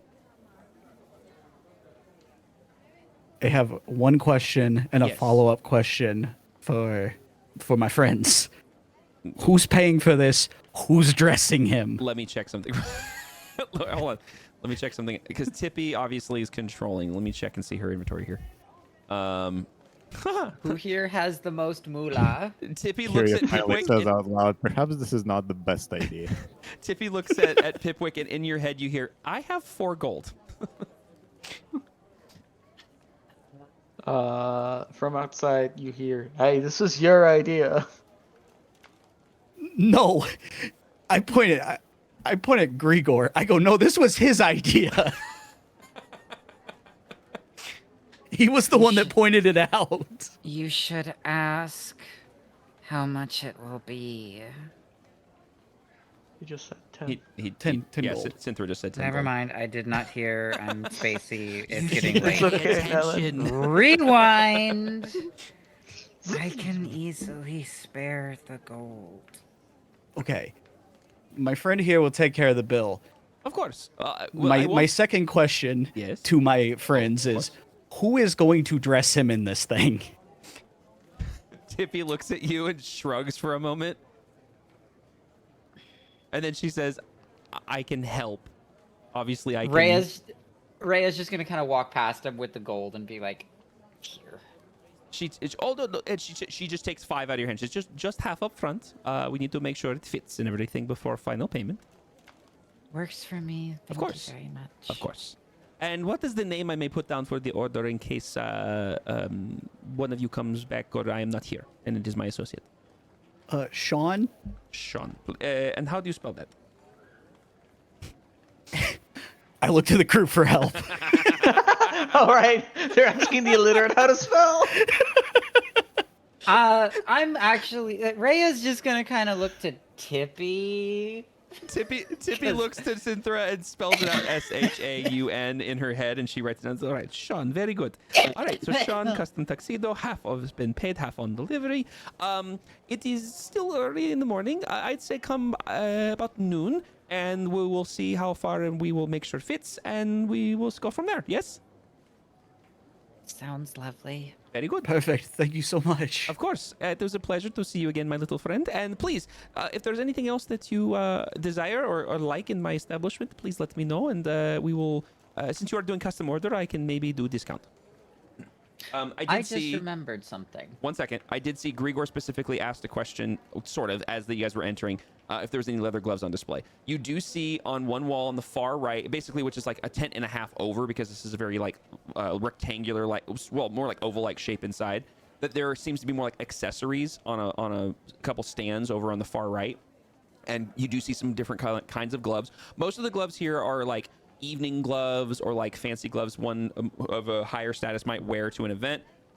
However, you do see a couple sets of gloves that are more along the lines of a more utilitarian glove, something that's going to be a little more maybe like used like a riding glove. You see maybe some gloves that are a little more akin to could be a swordsman's glove, but you're unsure exactly. But they're leather in makeup. And you see some other like accessories over here, like some short cloaks, some traveler's cloaks. You see some scarves. You see some face coverings for like dust coverings when riding on dusty roads or things like that. You see actually some things that look like goggles hanging on a couple podiums or a couple pegs as well. Things that look like kind of a steampunky looking goggle with sort of like brass fittings and leather straps and kind of a mildly tinted lens. You see something that looks like spectacles, like a reading glasses, but they're dark, like really dark lenses.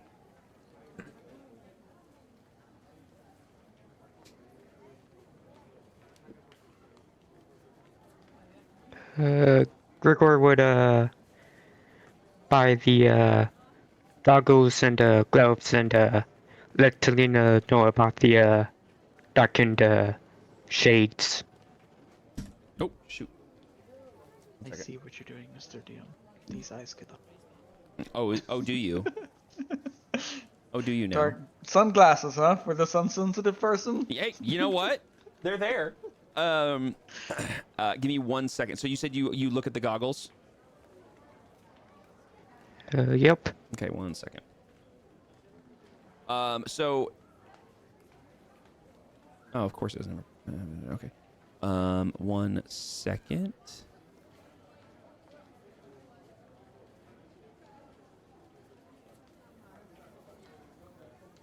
Just wanted for the record that I gave these people an hour. They chose to go through with it anyway. Okay, so you go to grab the goggles, and you do notice that some of these things have a little like a scrap of paper on a little piece of twine, which is a price. You can see a number that's written on it, and you do see a number of 120 written on the goggles. What else did you say that you grabbed? You said you grabbed the gloves. Yeah, a pair of gloves. Okay. You pick up the gloves, and they also have a price written on them, and you notice that it says. You notice that it says.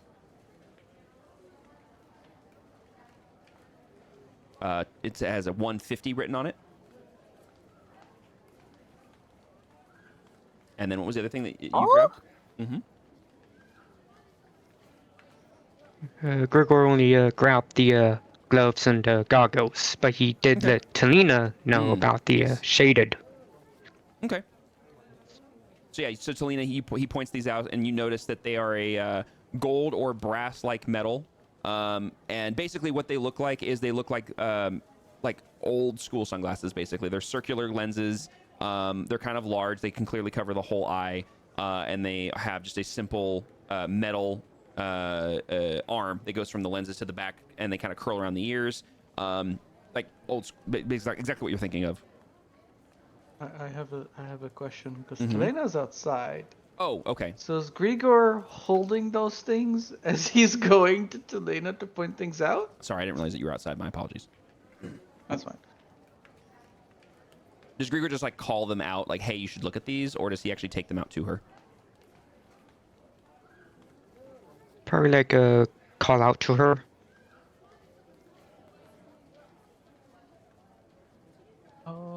I'll give a quick glance inside, but I'm keeping my eye on the outside more.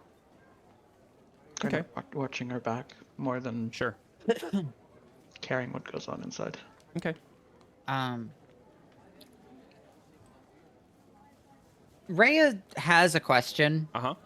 For the keeper here. Because I don't remember if I threw out her red dress. If you threw it out? I don't remember if I like threw it out or just left it in her quote unquote luggage of sorts, because that's her fancier one.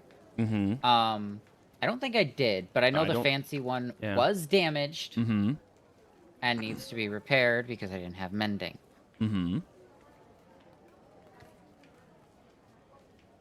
Before you get started. Yes? I have a garment that was tragically damaged. Oh, goodness. Would you be able to mend it a bit? Yes, we can do. I can quite easily do stitching and mending of things. Do you have the item with you? Not currently. I will need to go retrieve it. Excuse me. Very well, not a problem. Whenever you get a chance, bring it by. I'll take a look at it and let you know how much. It's usually not much for me to fix things.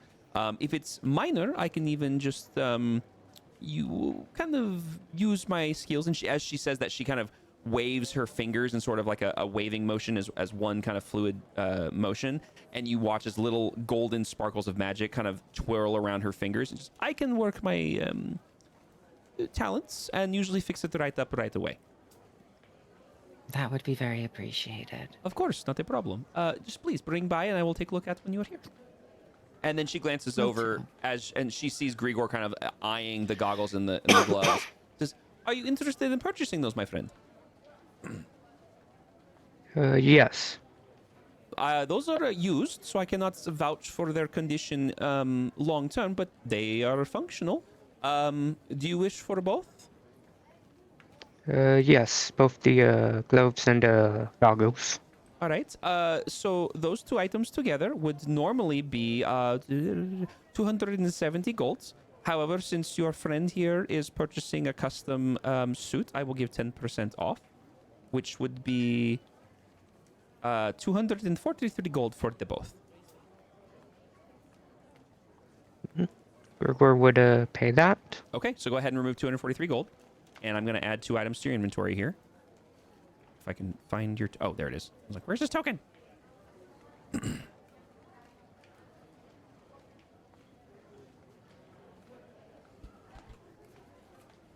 Okay, so you have just added 2 items. I've added 2 items to your inventory. You have Goggles of Night and Gloves of Thievery, which you do need to make sure you put on.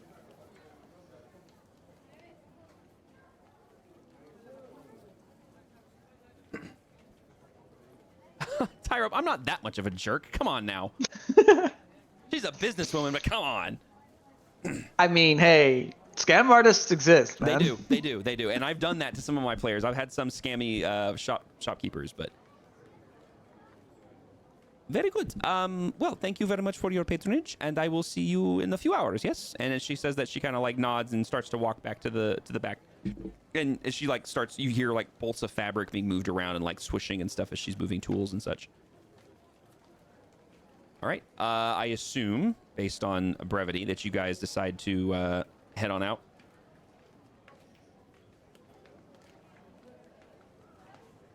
Yeah, I've just been scanning the market side, I guess. Oh, so that's right, because you were kind of holding up the rear. Okay. Yeah, I'm outside. I've been with my back towards the store this entire time. Go ahead and roll me a. This would be perception, but it'd be disadvantaged because it is daytime. Mm-hmm. Despite the fact I just tried to offer you. It's okay. It's okay. I didn't need that 18 anyway. It's fine. No, that natural 1. Honestly, between the sun rising and so it's a very bright day, there's very little overcast. You basically find yourself squinting a lot more than you normally would. Your back being to the tent basically ends up having you almost facing the rising sun. And because you're higher up on the hill now, there's very little obstruction between where you guys are at and where the sun is at. It's basically just beaming right down on you guys. And for the rest of you guys, it's beautiful. But for Talina, this is a bit of a struggle today. And you don't really... It doesn't help that the conversation inside is a little interesting, so I keep Also getting true. like audibly distracted. Yep, audibly keeps kind of distracting you, mixed with visually, you're just unable to make out too many details currently in your current situation. But it isn't long before your party exits the tent and rejoins you out in the market. Anything else you guys want to do before you head on out? Okay. I don't have anything I want to do. I will note that on return with the dress, I will have questions, but we'll deal with that when it comes. Okay, sounds good. I need to know real quick from everybody, because I know some of you guys... actually, mostly I think I need to ask Shadow, how close are we to your hard cutoff? Have we hit it yet? Oh, did we lose Shadow? Shadow's like kind of starting to fade half an hour ago. Oh, he shoot. hasn't responded to my whispers or DMs. So... Okay, I think we may have lost Shadow. Yeah. I'm also starting to get extra spacey. Yep. I was glancing at the clock and I was like, we're probably about there, but it sounds like that we are. I saw Fox's gift, but I totally missed Shadow's, so that's my fault. Okay. So we will go ahead and call it here as you guys are basically leaving the tailor before heading on to the council district. So we'll go ahead and pick this up again probably next week. I don't think this should be a problem. No. Next week is my no-no.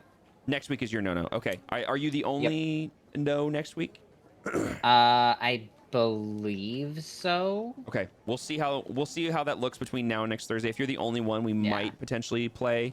If we're only one player down. If we're more than one, I typically will avoid it. I'll typically keep us from skipping, but or keep us from playing. Excuse me.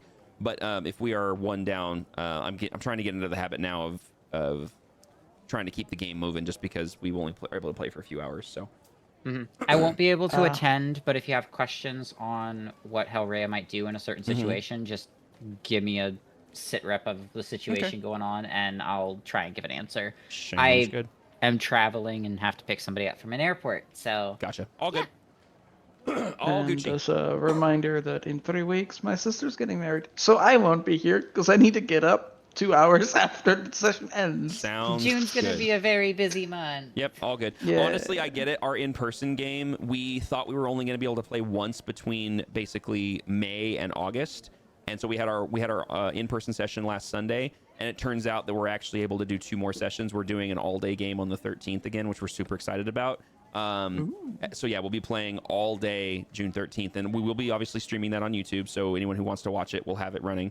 And then on the 21st is a Sunday. We're going to have a 4-person game or 4-hour game, but we're going to have my cousin probably will not be there. So okay, so Oh wait, so Monhold can't make it on the 18th. So that hold on, let me look at a calendar here. So I'm reading this. All, I'm understanding that's this correctly. all weeks until July. Yes. So basically, next week is no Melon, in 2 weeks is no Monhold, and in 3 weeks is no Tyro. Is that correct? Am I understanding that correctly? That is So correct, far, yes. yeah. Okay. So what we'll I feel like we do? need to take a week off in a month just to also participate in the one person. Yeah. So what we'll do? 25th. Shadow's alive. Barely. 25th, I can't be there, and the 2nd, I can't be there. Okay. I'll be out of state. Okay, so what we'll do is we will tentatively still plan to play next week, being down a Melon. Being down Melon. And if we lose another player, we'll skip. And we'll do the same thing again in 2 weeks, where we will tentatively plan to play on the 18th with no Monhold. And if we lose another, we'll skip. And same thing on the 25th and 20. Like we'll just keep doing that. Now the 25th actually. On the 25th. 25th is guaranteed no. Guaranteed no on the 25th because we're going to be down Shadow and Tyrope. And then second, 18th, and 11th, we'll just play it by ear and plan on playing unless we lose another player. So. Sounds good. Cool. All right. With that, thanks guys for playing. I will see you guys when I see ya. You guys have a wonderful evening. Thank you guys for anyone who's watching. For you guys who are watching the VODs, hope you're enjoying them. I'm trying to keep them up to date on YouTube. But you know, not really putting a lot of effort into it because it's just more for fun, just to keep kind of a catalog of our adventures. So it is kind of wild. We are on session 45, but that means we've been playing for like 2 years, which is honestly wild. It feels very weird to say that. It doesn't feel like we've been playing for 2 years. No, it doesn't. Yeah. It doesn't. No. Yeah. Well, honestly, the same thing with the in-person game. We've been playing. We hit our year anniversary, and it doesn't even feel close to that. Because when you only play every couple weeks, you're only playing like 20 sessions a year, if that, and that's assuming you play. We made it like a week in game. It's been about 2 weeks in game, but yes. Actually, no. I take that back. It's been just under a month for you guys because there's a gap between when we played our prologue adventure and when we picked up with the new group. Gaps. Huh? Gaps don't count. Yeah. Well, what I mean is there's literally a forced, like, it was a couple of weeks between the prologue adventure and then when we picked back up. So it's been like on less than a month, but it's been 2 years of play. Mm-hmm. Yep. Time's fake. Time Especially is fake. fake time. Yep. Time is wibbly wobbly. Yep. Everybody have a wonderful night. Yep. Bye, everybody.